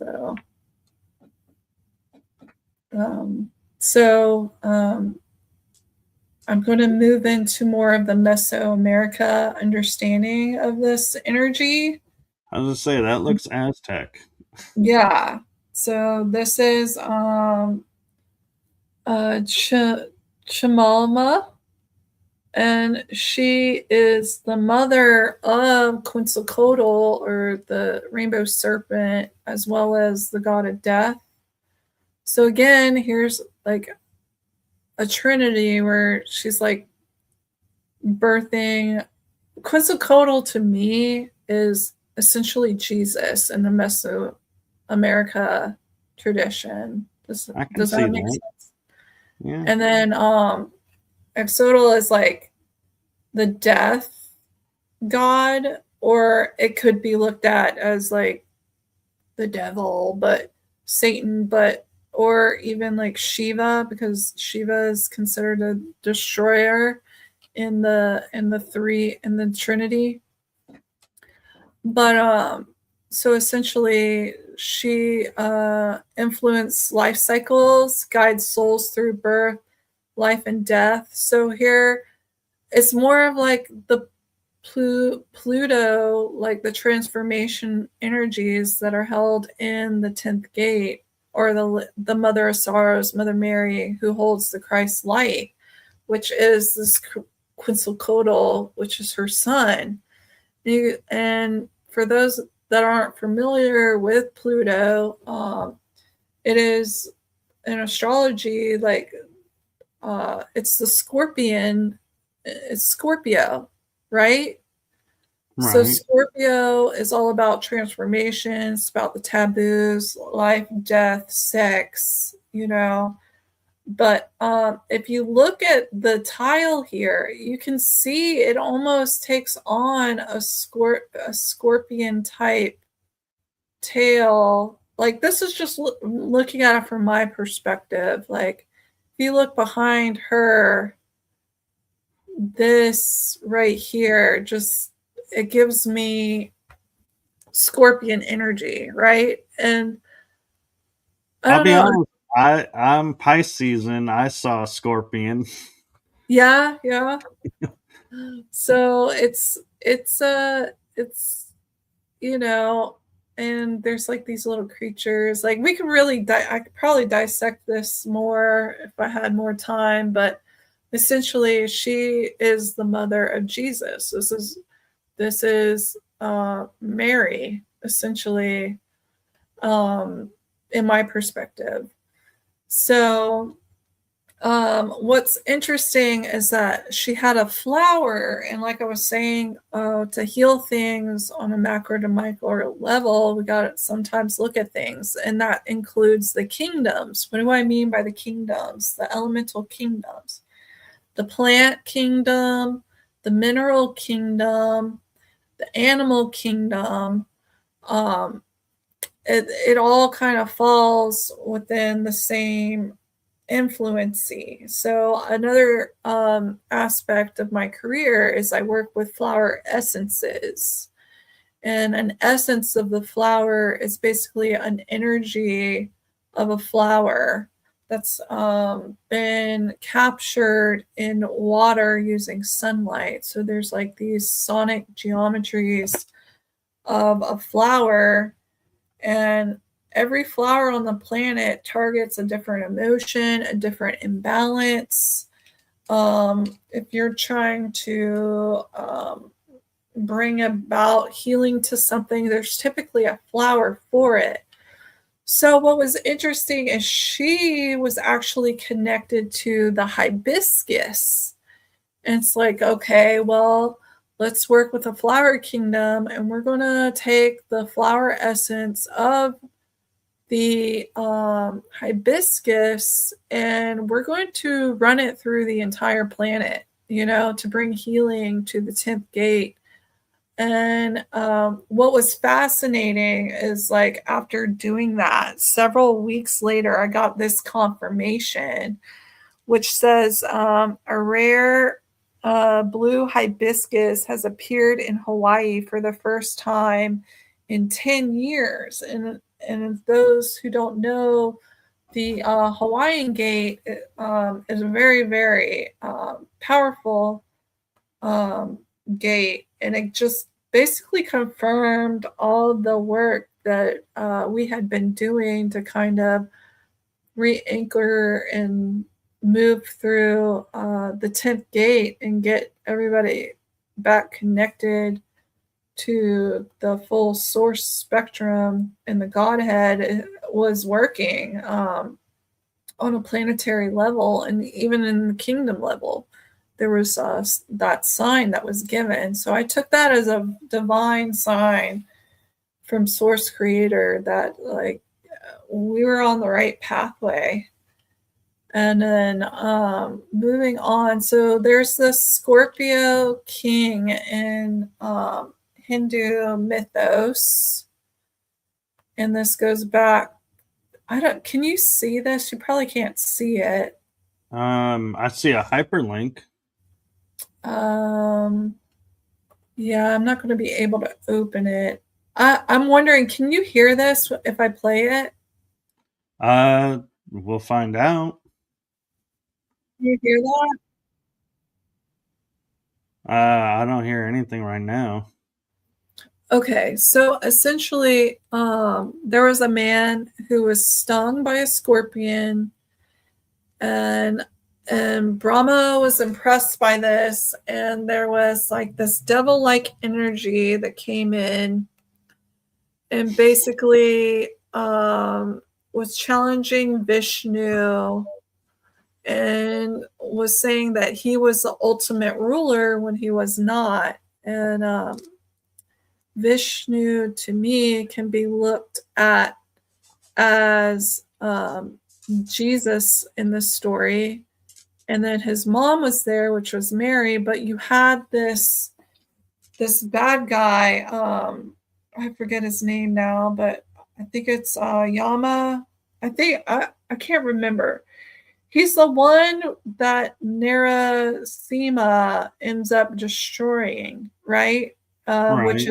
Which is a lion-headed kind of hybrid being that destroys this god because he was basically made invincible. He was granted the wish of like nobody could come up against him. Nothing could destroy him. He like named off all these things where he pretty much was invincible. So there was a god created just to destroy this guy because he had become like the undestroyable one. So this is another kind of comparative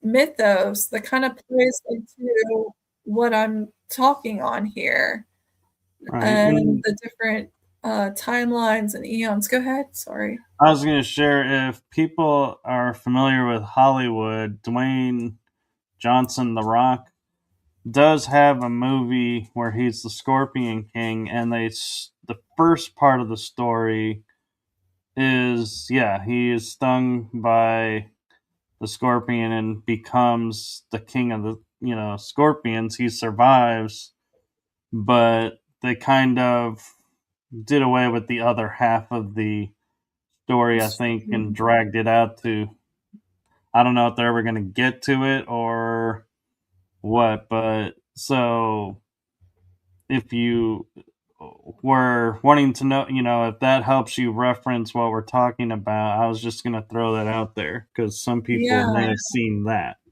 And you can easily look up, just look up the god who was stung by scorpion and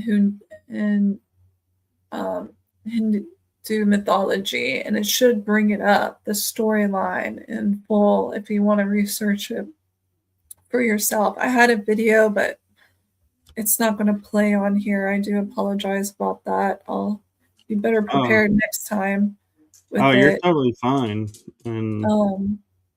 But yeah, so this was just another play into these plutonic energies and the story of Mary protecting Christ, but in a different version based on the culture.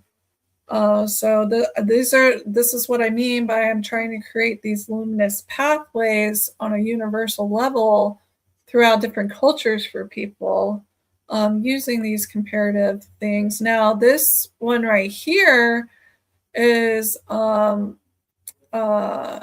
based on like the Sumerian concept of it. So here we're tapping into more of the ancients, the I'm sorry, Anunnakis. Ganesh, or not Ganesh. I'm sorry, I'm trying to remember the sacred canon, the texts, the flood of Gilgamesh, the Epic of Gilgamesh. Gilgamesh. Thank you. Yeah, I couldn't get that out for some reason. I was having a brain fart. but That's all right. But yeah, so this is coming out from this interpretation, and this is where Tiamat kind of comes in here. So Tiamat, which is, I feel, the Mary, Mary, Mother of Sorrows, the protector of Christ's light. She creates these scorpionic men to kind of fight and defend the Christ light.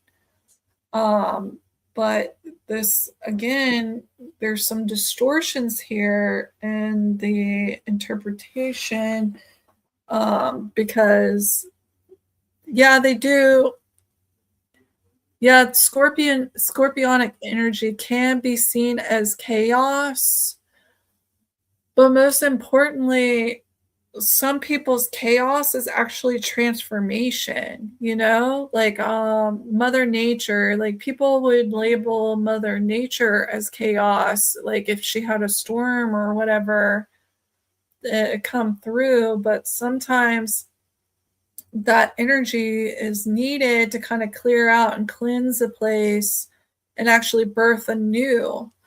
So again, it goes back to what you were saying, Michael, about good and bad, and how things can be kind of misinterpreted and misunderstood. All right. Based on that person's perspective that's perceiving it.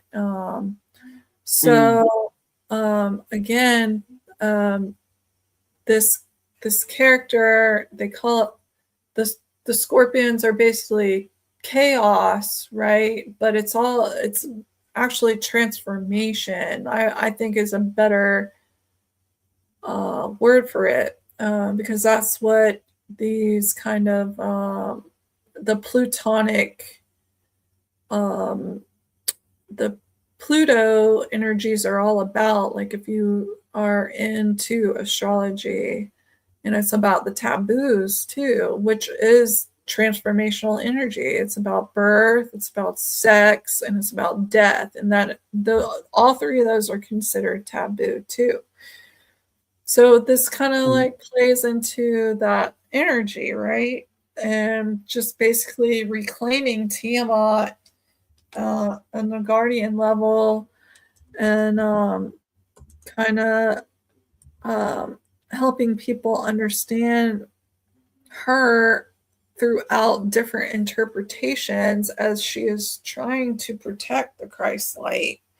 She's not trying to harm it. She's actually trying to like cause scenarios to get it reinstated or resurrected, would probably be the better word here when we're talking about the Mary, Our Lady of Sorrows, because she was there holding Jesus as he was dying, and in preparation for his resurrection of the Christ light within. And this goes back to like what even may happen inside individuals. Like, what if they do lose their light? Well, there's going to be scenarios put in place, or this chaos or this transformational energy that's going to come in to actually reinstate that and resurrect that Christ light within them, right? That transformation within them to get back to source creator God. And something interesting too is when you look at all the iconic graph around the scorpions and all the stories, they're always giant scorpions or the adult scorpions. And I wonder if part of that is because a baby scorpion, if it stings you, that's the one that'll kill you because it doesn't know when to stop. So it just unloads all of its venom into its target, where the adult only unloads a small amount of the venom. And so you have a chance of survival, but they have that wisdom. And so I wonder if in the the icons that they use of them, if that's why they're always big scorpions, because they have wisdom that the little scorpion doesn't. Yeah, and what's interesting that you bring that up is when I was reading this, it was like the scorpions were actually the gatekeepers, right? They were actually protecting something. And I almost feel like there's the seven that keeps playing a role, like the seven swords, the seven scorpions, and then I could take it over into the Gnosticism understanding of the seven spheres. So the seven spheres are basically these archonic gatekeepers, right? And they're Right. the ones that keep us trapped here. And you have to have a password for each sphere to follow through. Well, my understanding is it's the seven planets, the innermost planets, which actually control the material realm here. Whereas the outer planets past that, including Pluto, are more about a subconscious level. So subconsciously, these beings are gatekeeping the 365 of them actually correspond to the days. The seven can actually correspond to not only the planets, but the color system and the seven realms of the tree of life. So it kind of all like, it's kind of hard for me to put it in words because it's kind of complex, but there is a stream of unification within all of these different scenarios.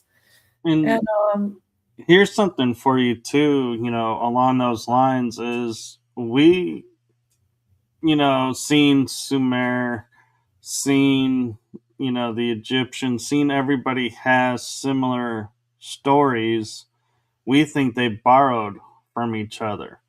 What if it wasn't borrowed? What if there was a race, like, a group, we'll say the Anunnaki for sake of the conversation, and they're sharing this, and they are individual stories, but they're aligned because that's the culture is global, not specific. And one of the groups of the Anunnaki is Palladians. And the reason I'm getting there is the Pallades, I don't know if you're familiar, they're known as the Seven Sisters, the Seven Stars. And so yes, there's your seven again. yeah, and I think that can also play into the river, the Absul too, or Absu, um, which Yeah, actually is Eridanus, but it's like off. Anyway, it gets in a celestial area too with these stories. Like these right. stories actually connect with the It would be, stars, but yeah, it'd be also like our the mind. Egyptian duat. Yes, yes, with the 12 gates. Yes, exactly. It's the same. It's the same thing with that even, and this goes back to that micro to macro. Like it's just I'm trying to create a luminous pathway where like people can like see all this and see all the distortions and see how it's maybe being used and weaponized into dogmas to kind of put control and constraint on us, and maybe we can navigate out of it now and see the more powerful message behind the Christ light, and the mother void Manu fields that hold that Christ light, and what its true purpose is to neutralize these subconscious poisons and these kind of creatures, the hybridized creatures that are causing the chaos, but really it's transformation energies regardless. It's all serving a purpose down here in this kind of divine play that we have, here, in this experience that we're so blessed to be experiencing, the good and the bad, because it's all helping us evolve at the end of the day, right? Like Right. we're all kind of learning what we came here to learn, and getting the lessons, and we're also teaching the lessons. And yeah, it's kind of like this beautiful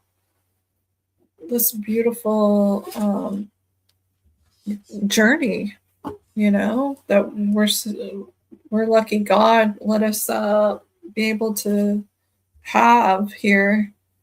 um I find it a blessing that, there are individuals who, you know, they may not consider themselves gifted, like they're not mediums, they're not contactees, they're not experiencers.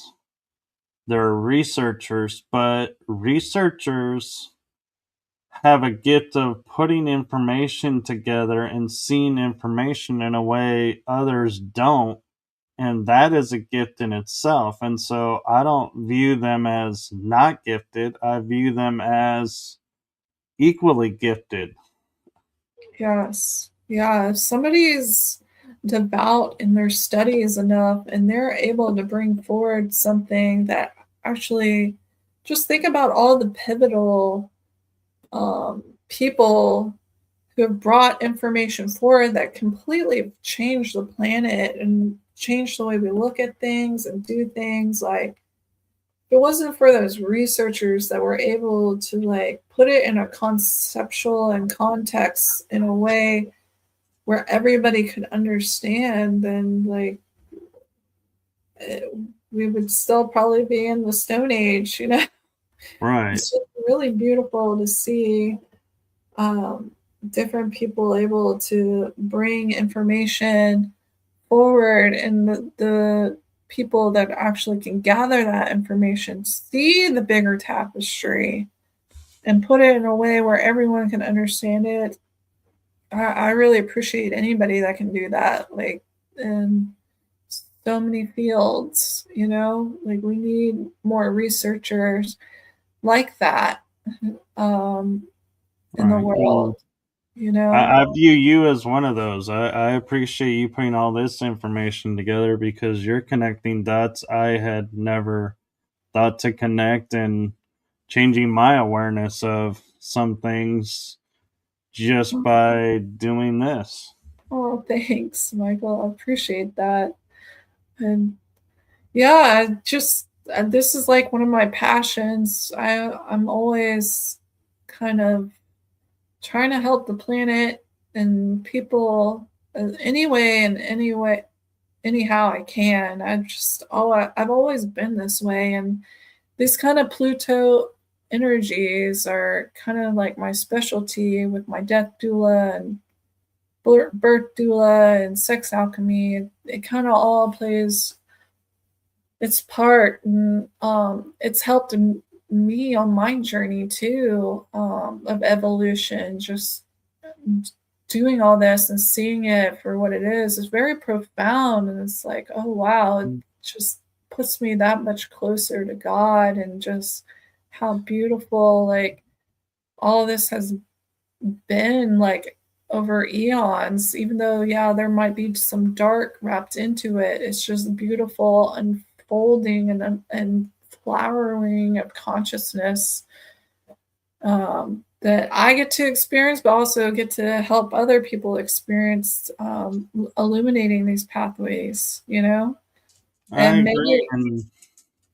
maybe they have more to add to the pathway, you know? That's Right. the beautiful part, is like once this gets out there, maybe they can add more to it or take away from it, and vice versa, and just help others and utilize it, And in a it makes beautiful sense to way. me now why NASA and the scientists kind of took Pluto out of the equation and were like, yeah, this isn't a planet anymore. And I'm like, what, what do you care? Pluto's on the outs, is like the last planet in the system. Like what do you care? It doesn't have anything really to do with us. And now it's like when I'm looking at it in the form of like Scorpio and, all that it's attached to, I can see, oh, wait a minute. There is, a reason now why this is going away, because the narrative can't allow this to be. And so, No, yeah, oh, exactly. And not only that, but there's a um there's a nerve in the brain that actually connects to this too, right? And it connects all the way up to the Plutonian energies, and guess what that nerve um conducts or helps? I would Smell say, and taste. So think oh, about a certain something. They were targeting that too, but it has more than just that it does. Okay, so they were trying to cut us off like that too. So it gets way more in depth than people realize this. And I've spoken about this on another podcast. I won't bring it up, but I went into the depth of the 10th gate and the targeting of certain um, nerves in our cranial that are connected to smell and taste, and what they do, and the agenda why they want to leave Pluto out. You know, it's a lot bigger than people realize. oh yeah. So, um, I just made a connection too, and for the sake of the show, yeah, I'm gonna hold it back, and I can tell people offline what it is. But yeah, I kind of worked hard to have this channel, and I don't want it yeah, shut yeah, down. yeah. That's why I was like, we're gonna just skate around it a little bit, but if Yeah, picking up what I'm putting down, that's good. That's I good. am. Okay.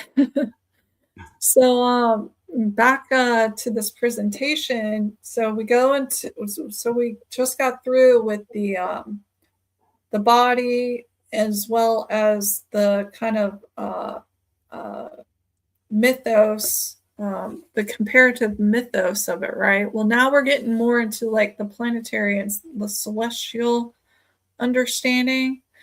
So what connects to this 10th gate, which we were just also discussing with the nerves in the cranial nerve in the head here, you got Iraq, um, Iran, Kashmir, and Hatshepsut's temple.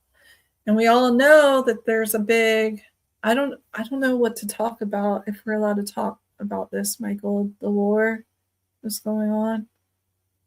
Are we allowed to talk about that? I tend to. Kind of, okay. I Well, look at it in the esoteric, like hidden okay. away of it, but I don't do the political or Oh, okay. I that see. kind of.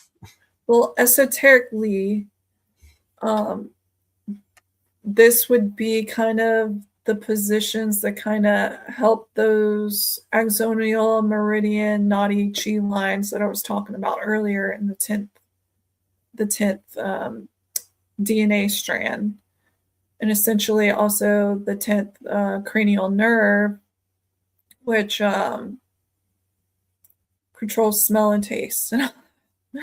So we know that there's conflict happening right now over there, and there's been massive undertaking of fighting for Stargate reinstatement and getting it in the correct hands and getting it cleared from nefarious people who don't want us to surpass the soul star chakra level within our divine blueprint of the 10th strand of DNA. And this Right. goes all the way up to that Plutonian scenario that you had brought up with NASA. So it goes that deep, you know? And And go ahead. and I was gonna say, as deep as we're going, I feel like, and this is my opinion, but to me, it feels like we're still on the tip.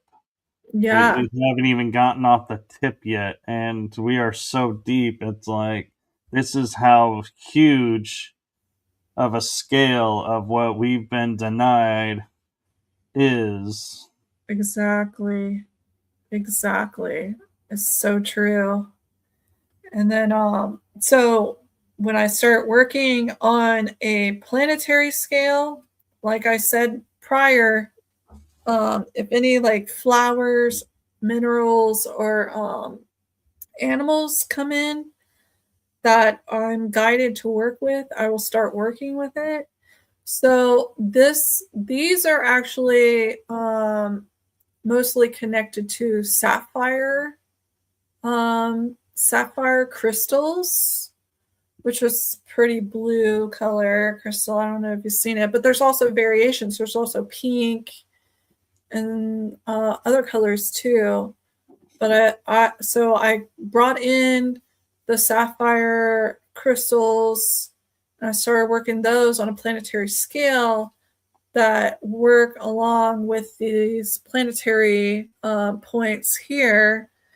And not only that, but I was also directed to bring in azurite and lapis lazuli, which is actually in the Bible, and it's called the throne of heaven, God's throne stone, and it's actually used in the breastplate of the Magi's. Remember, they had like Right. a breastplate and it had all the stones on it.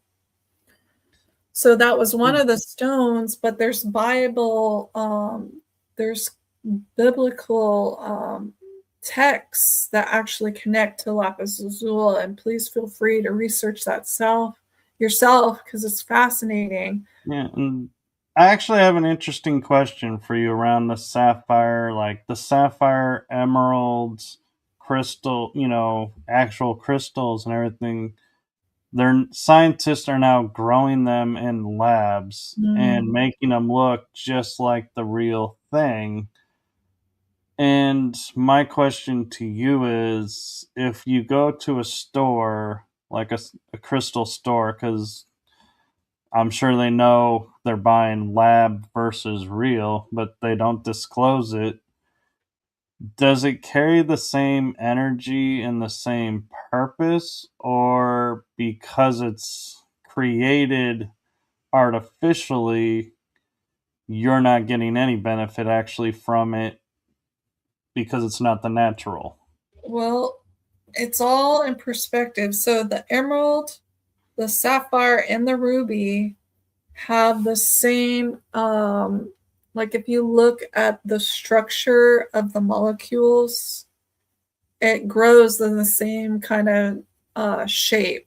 I can't remember if it's 3 or 6. um I should know this, sorry, but No, you're fine. It was a it, question nobody probably thought would ever come up. I would always prefer the organic versus a lab grown. But honestly, sometimes it is extremely difficult. Like I know of a gentleman, he's a dealer and sometimes he even gets caught up on like, is this real? Is this fake? You know, it's getting harder and harder to tell. And honestly, we can talk about in vitro, and we could talk about babies and stuff like that. Like, does that make them any less, like if they're created in a lab and then inserted in a mother, or just if they're not even inserted in a mother, does that, you know, there's all these like little nuances that we could really like go down, not only with stones, but just like comparatively, like, I don't know, we could get really philosophical here, but I would always want organic, you know, versus lab grown. Yeah, it's like I say, we're going down the rabbit hole, and every time you think you hit the bottom, it opens up again and becomes deeper and deeper. So in reality, it's, you decide how far down the rabbit hole you want to go, because I don't think we'll ever, in my experience, ever have anyone that sits there and goes, hey, this is the rock bottom of the rabbit hole. Here's Right. everything you need to know. And we're like, hey, we finally got all the answers. It's like, no, because I No. inevitably feel like somebody is going to come up with a question and rip that hole Right. open. And it's like, oh, we thought we were done. And then, not to like get super off topic, but have you seen the diamonds that are made, like you take the person's ashes, Oh, yeah. right? And they turn them into a diamond. So there's like that scenario. And it's like, well, if they're just now telling us about this and doing this means they've probably been doing this way longer. So how many of these diamonds and rubies and emeralds and whatever are actually people?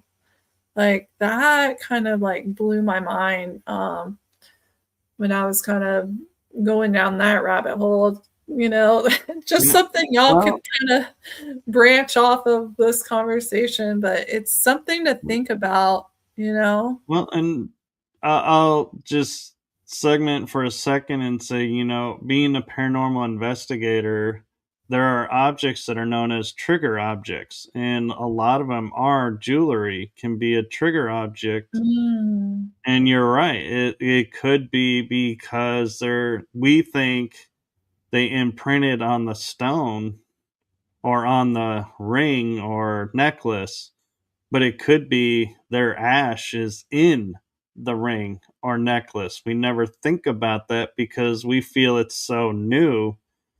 But you're right. That probably has been done for centuries, and we just are now, quote unquote, disclosing that this is an option. yeah, yeah. So it's all there's nothing new under the sun, you know. We think it's all new, but a lot of this is just it's coming to the surface, but it's been going on. I mean, we could say that about so many conspiracies, right? Like Right. it's all been done before. It's just now it's coming out of the dark into the light, and people are getting awareness of it. Yeah, and So it's almost like I want to say, for all you people out there that think disclosure isn't happening, hey, we just disclosed something for you. So disclosure is happening. it's happening right here. You got a first row seat. Okay, so this is going to get into more of the celestial aspects of it. So not only is Pluto connected to it, but also the Scorpius constellation, which, hello, Scorpions, that's you guys. You're this dwarf planet, that's you. Um, so again, the Scorpion comes into play here.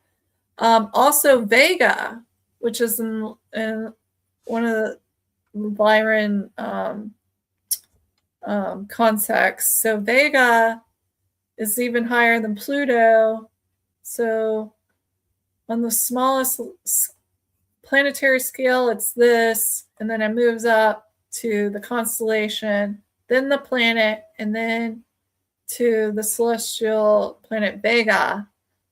So again, I'm reiterating the nesting patterns, right? And this right here is essentially, remember how we were talking about the Hindu god that was created to kill the demon that nobody else could kill? Well, this is basically the same thing in Greek mythology. And you see here, it's got the lion body with the ram's head and then like the snake's tail, but it's this hybridized being that was created in order to kill these demons that nobody else could kill, that was kind of like running the planet. So again, this is more comparative connections that I made when I was kind of unlocking a lot of this stuff. And this goes back into Tiamat too, because Tiamat consciousness is held within this Kepler belt. So Tiamat was a planet that was exploded. And it goes even more in depth, Michael. I'm just kind of keeping it elementary for right now. That way people can follow along. But you're fine doing that. And I was going to say on the prior slide, when you were saying Vega is the top, like echelon, so to speak. Yes. What came to mind when you said that in my mind was the movie Contact, aptly named. They made contact with Vega. And they were the ones that sent that sphere. And she went and had this huge experience with her dad. Yeah. And they on the Earth were like, you never left. You were gone for 12 seconds. But yeah, and so it's interesting, how they would correlate, contact Vega. Yeah, that's so cool. I forgot that little detail. I'm glad you pointed that out to me. I'm gonna have to rewatch that now. But yeah, that's a cool cool thought there. Vega, yeah. So the Lyra system, there were 3 stars, but Vega is the main gate. Well, it's not the main, it was actually 11 and a half, but there was wars on Vega, and I have memories of Vega and there being a war, and I basically held the door open at certain densities for divine family to escape, and I kind of stayed with the ship more or less, and now I'm holding the door open again, but it's like for people to like actually get back up and out. Right. So the Lyran Wars did a lot of quote unquote damage, but not really, because we've learned, what we're conceiving or perceiving as damage, not really how they're perceiving it. And so yeah, it's a tricky thing, is because we're still looking at it through Earth filters, not galactic filters. And we could go on a tangent on that alone for a few hours, but yeah, we'll stick to this. And like you're saying, the brief is great, because that's what I love to do, is I love to give people ideas and let them derive their own conclusion. Exactly. And that's what I'm kind of like keeping it at. Like, this is, like I said, you don't have to follow or listen to anything. I actually ask you to do the research for yourself and tie all this stuff together, and just like I did, like follow the stepping stones that your heart's telling you and guiding you to go down. But again, this all connects to like the Tiamat consciousness, which is a planet that was exploded and is now the part of the Kepler belt. And then you have these dwarf planets that are also out there. And remember, the 7 inner planets run the material, whereas all the other planetary systems on the outside, kind of tie into the more subconscious. This is why it's called Solomon's seal. It's like David's ring.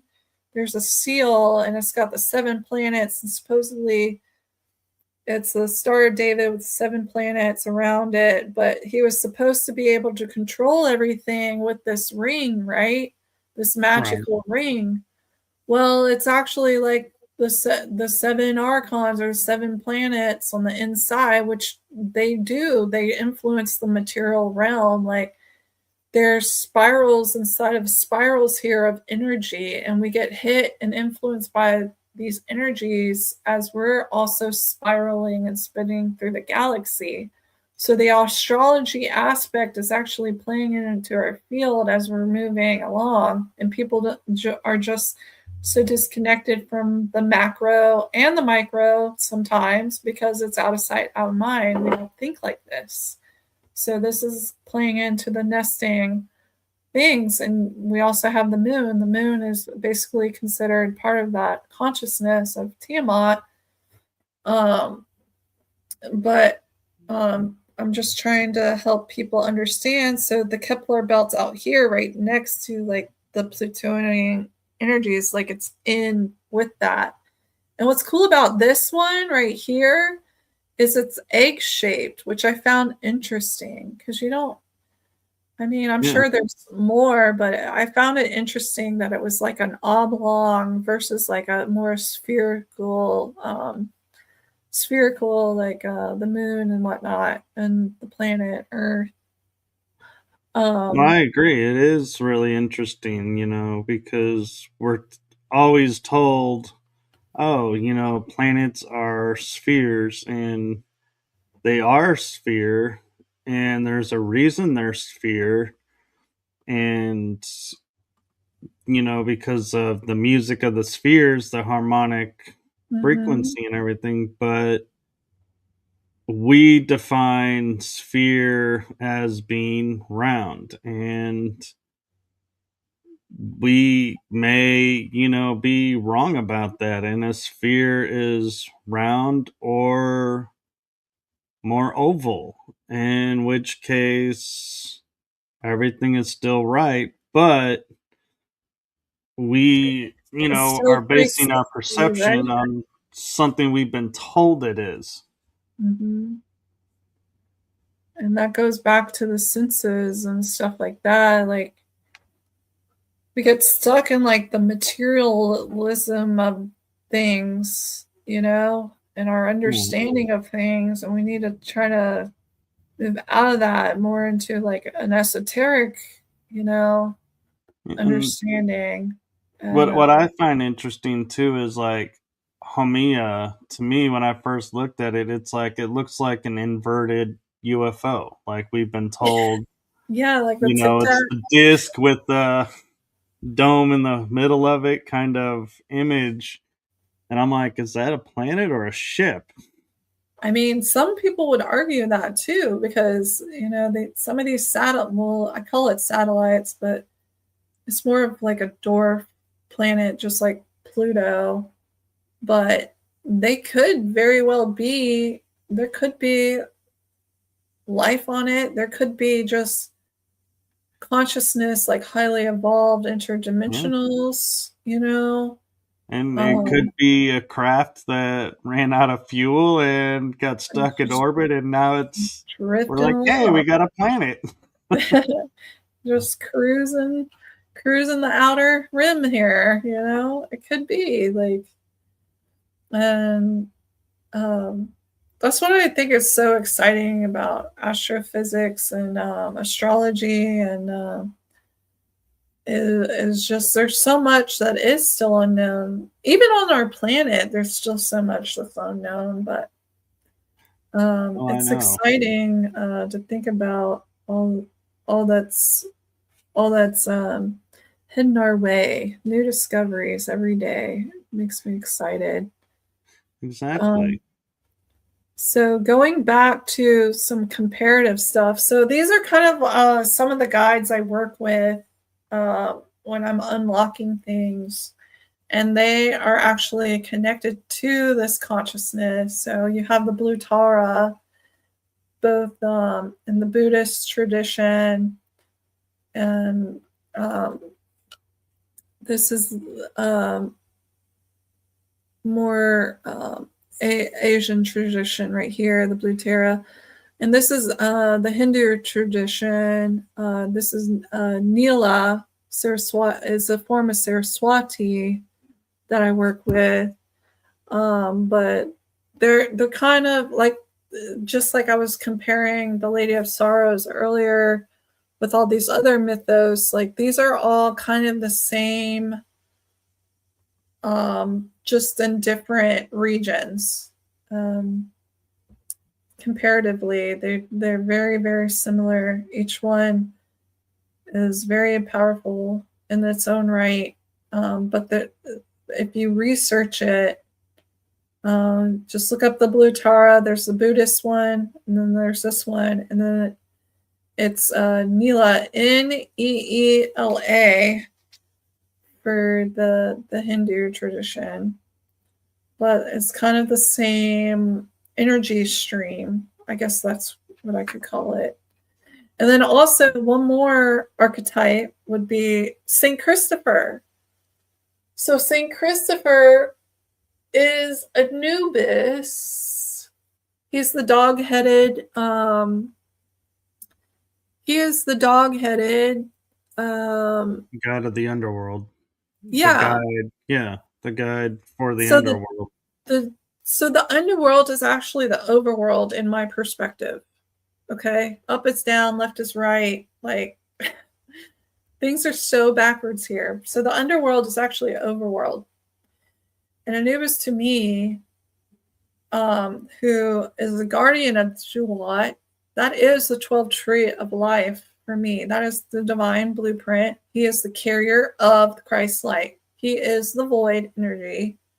He is the one who either will neutralize you or send you back. And this is why there's, if you actually read St. Christopher's story, he supposedly was with the devil and then he went back to Christ. But, that goes into the neutralization of the Manu fields, because all the naughty ones get sent there, right? Right. All the naughty ones get sent into the void field to be neutralized and to be brought back into the Christ light. And so, interesting fact is Saint Christopher is the patron saint of travelers, and you have Anubis who guides you from your point of transition to judgment to where you're going next. So he's not really, like, in essence, Osiris is the god of the underworld. He rules the underworld, but Anubis is the travel guide. Kind of like St. Christopher is the patron saint of travelers, so he's your travel guide. And the same with Tara, too. She's the same. She's the travel guide. And that's one reason why I work with them so closely, is because after realizing this, it's kind of influencing along the same energy streams, as well as we come over here to this one. Like, it's all kind of together. Like, she's holding Christ's light. She's the Lady of Sorrows. She's the one that's sending out the beings to protect the Christ light and resurrect it, or help it resurrect. So it's just a beautiful. I hope y'all are following me the way I'm. Well, and what's interesting is here they're showing Mary with a black cloak. Normally she's with purple or pink, if I'm not mistaken. And so it's interesting that they changed the color of her cloak, but still give her the disc. And so it's like, it's a little interesting to see exactly, Michael, and the color offset. And people would probably know this as the Black Madonna, which that's another thing we could, like, go down a rabbit hole, is how there are certain cultures that have taken the Black Madonna and turned it into something evil and used it for dark purposes where it's not supposed to be used like that. You understand where I'm going with it? With like, oh yeah, the Santa, I think it's called Santa Maria, and things like that. Like, there's forms of like witchcraft that go with the Black Madonna. Is essentially what I'm saying. Right. But the true divine purpose of her is she's the carrier of the Christ light. She's the protector of it. In my heart of hearts, she is that Manu void field that's carrying us. It's carrying everything. And she's the one that helps it resurrect. And she cries for it and she neutralizes its poisons. So it can be resurrected. That in my heart of hearts is like what I feel. And it's been so distorted and regurgitated. And we've kind of lost sight of like the original purpose of it. So yeah, another thing I wanted to bring up, I was going down this path, is I kind of unlocked something on a celestial level, and I just wanted to put it out there for my other celestial grid workers just in case. So this is the Hindu god of Aquarius, and the reason why this came up is because, you know, the Lady of Sorrows, she had the 7 swords that pierced her heart. So for whatever reason, I got an inkling to look up, you know, the 7 of Swords and the tarot deck, which also ties into the stars. If you, and the 72 different archetypes, you know, if you look into the history of tarot, it all ties in to the macro and the micro. So when I looked into it, there was this rope, right? And I've been working on another incident, but I'm not going to go into it right now. But basically, this rope, this pasha, was revealed to me. And there are certain star systems that I'm working with, and I discovered that the star systems I was working with, any of the gods that were connected to that star system that was holding this, it's a noose essentially, it's a rope. It is connected to black holes. So the Aquarian star system has a black hole in it, as well as some other ones that I'm currently working with some guardians on clearing and like kind of helping with some stuff that's going on in Uluru with the silver cord and stuff.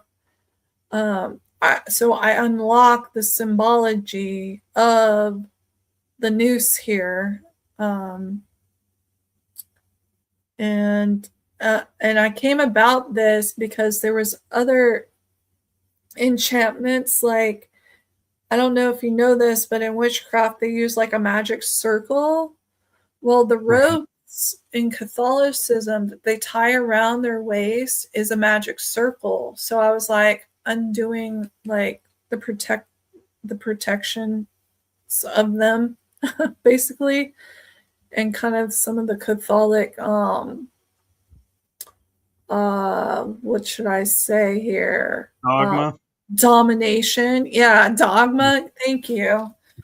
I was trying to like reverse all of that, as well as like the mosaics that use the ropes, because it also ties into Capricorn too, the ropes. And then there was stained glass windows that also tied into ropes and some of the enchantments on the cathedral. Because another thing I do is like I can unlock like pictures, and I've done so much. Like I could really delve into it, but it's all back to those nesting patterns where the micro can lead out to macro. So you think you're looking at a painting or a statue, and really it's connecting to a whole other field of on a microcosmic level. So again, back to that. But this is pretty much my presentation, Michael. That I Well, thank you for that. yeah, thank you for having me. And Well, I'll drop that out and bring us back. And, I have to say, I find it really fascinating when you can watch like certain people who will say, this is what this means, this is what this means. And people get lost in it because they're like, it's too scientific or it's too much information being thrown at them. Whereas you get other speakers like you, Micah Dank, I feel like is in this category too, where you're presenting a lot of information, but you're presenting it in such a way that you're not overwhelmed. You're like, I can follow, I can see, I get it. Okay, I'm learning. And I think that that's a beautiful aspect of it. And sorry, I just noticed Terry was asking a question, and I'm not sure if he's referring to the picture, but he says, is that a face or mask in the middle of the noose? no, there's no face or mask in the middle. It's strictly a rope. Um, and there's multiple Hindu gods that carry the rope, but a lot of the ones that are carrying the rope, there is a star system that's associated with it. And that's basically what it all comes down to is a lot of these stories and these archetypes are actually cosmological understandings that have been told and retold on a minute level and maybe misrepresented, misinterpreted, and used as dogmas to control us. And we've lost the true understanding of it, and just bringing path of illumination to those understandings. And what I'm doing is part of my mission here on the planet. Oh, our apologies, Terry. We didn't mean to Oh, sorry. speak out about that. And one thing I find interesting, as we're talking about the rope, is recently I was on a channeling session where I was talking about how much disclosure was in like cartoons of the 60s and to current, and we just didn't know what we were seeing. And an episode I was watching of Super Friends with I think it's Power Team or something. I forget the full title of it. But Wonder Woman, who carries the lasso of truth, Yes. is been mind wiped and programmed to be a certain way. And Batman, says, hey, I have her lasso. If I put this lasso around her, it should break her free. And it ends up restoring her back to her original self. And I thought, how is it interesting that we're looking and we're seeing ropes and everything, and she's carrying a rope that restores you to your original state And and that see, you cannot lie. And it's like, you bringing that up, it's also that God, he brings about cosmological order. So he uses the rope, he lassos you with the rope, and it's the same thing like you're saying yeah, here right now. And he also rides the Makara, which is chaos, but he brings divine order. It's Aquarius. They have this, the scales and everything like that. So if you think about Aquarian energy, it's the same thing you're talking about with the rope. It's like it's drawing out like the black hole or this this energy is of the constellation itself, or just this cosmological force, is pulling out on a collective level for all of us on the planet anything that's not in order, right? It's like Right. Wonder Woman's rope is being wrapped around the collective, and now, boom, disclosure. And, it's like, and you think about it, when you're looking at all these characters that we're giving in comics, you have one that's the billionaire. You have one that, she flies an invisible jet and has a rope, and that's her really big thing. And you're like, really? But then it's like you realize all the things that can be done with it. It's like, yeah, she mentally can control the rope. So, like, if somebody puts it on the other side of a room, she can connect telepathically to the rope, and the rope will slither its way over to Mhm. help her. And it's like, that rope is so much more, I think, than just the rope. It's like, I think it's sentient almost because it's responding to her. And then it's like, and it gets you to go, well, if a rope can be sentient, what else in our world that we think is just laying around doing nothing is actually sentient life going through its process? Well, that's why I brought up the monks who wear ropes around their waists. People just think it's part of their outfit. No, there's actually a ritualistic purpose to it. It's supposed to protect them. It's like a protective circle, you Right. know? So yeah, you're touching on some good stuff there. It happens.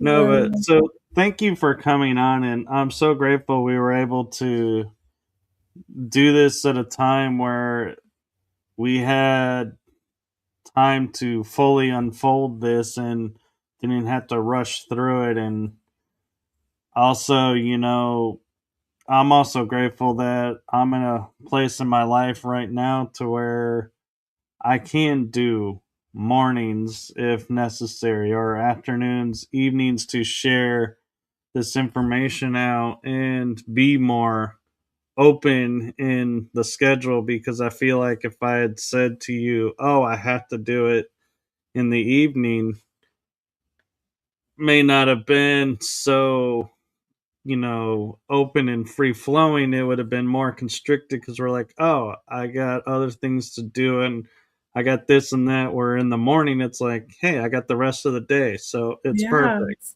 it worked out perfect. Yeah, thanks for being open and having me on here. I really enjoyed talking with you. You brought up so many great tips and things and discussion points. I really appreciate that. You're a very good interviewer. Well, thank you. And it's funny you say interviewer because I'll say to people, I just do conversations. I don't do interviews. I Well, don't interview I people. enjoyed talking to you, just like at the disclosure conference. I enjoyed talking to you there too. So Right. it's And nice to have this discussion today. I was talking yesterday with Brad Olson and Tony Rodriguez and Alex Collier, and one of the things we were saying is, you go to conference and you say, I want to talk to this person, I want to talk to this person, and you're in an informal setting talking to the person, and then you introduce yourself and they're like, oh my god, I wanted to talk to you, and they're like, see, you did. And it's amazing how connections are made. And I remember meeting you at the conference, and I was like, and I heard your name, but I was like, I couldn't really place it because I wasn't active on social media much. And then I came across Marvel Bliss on TikTok and on Facebook, and I was like, hey, this person looks really cool. This, would be a really cool person to have on. And then I realized, oh my God, I met this person. I know this person. That's hilarious. Yeah. Yeah, it's great connecting with people. I loved the disclosure conferences. Those were so fun. Hopefully they pick up soon again, because I'd love to see everybody again. Are you local there in Florida? I'm actually in Texas. Oh, wow. Okay. Cool. So I'm like in the middle because a lot of the conferences are Sedona or Colorado to the left, or Shasta, which is to my left, or Florida. And it's like, that's to my right. It's like, nobody really does conferences here. And if they do, it's always like, I find out after the fact. And I'm like, oh, I no. totally would have went if I had known that was here. Yeah. I wish there was more all over. We just need them everywhere. We do, and they're getting there. Yeah, they are. They're a lot more than there used to be, that's for sure. Very true. And I do have a message for you, and it's a message I like to give all of my guests, and that is from my heart and the heart of my shows to you. Thank you for what you're doing for humanity. It's seen, felt, heard, and so appreciative. And in your case, so poignant in today, that thank you for putting this together and sharing it and being you. Thank you. Yeah, thank you from my heart to you.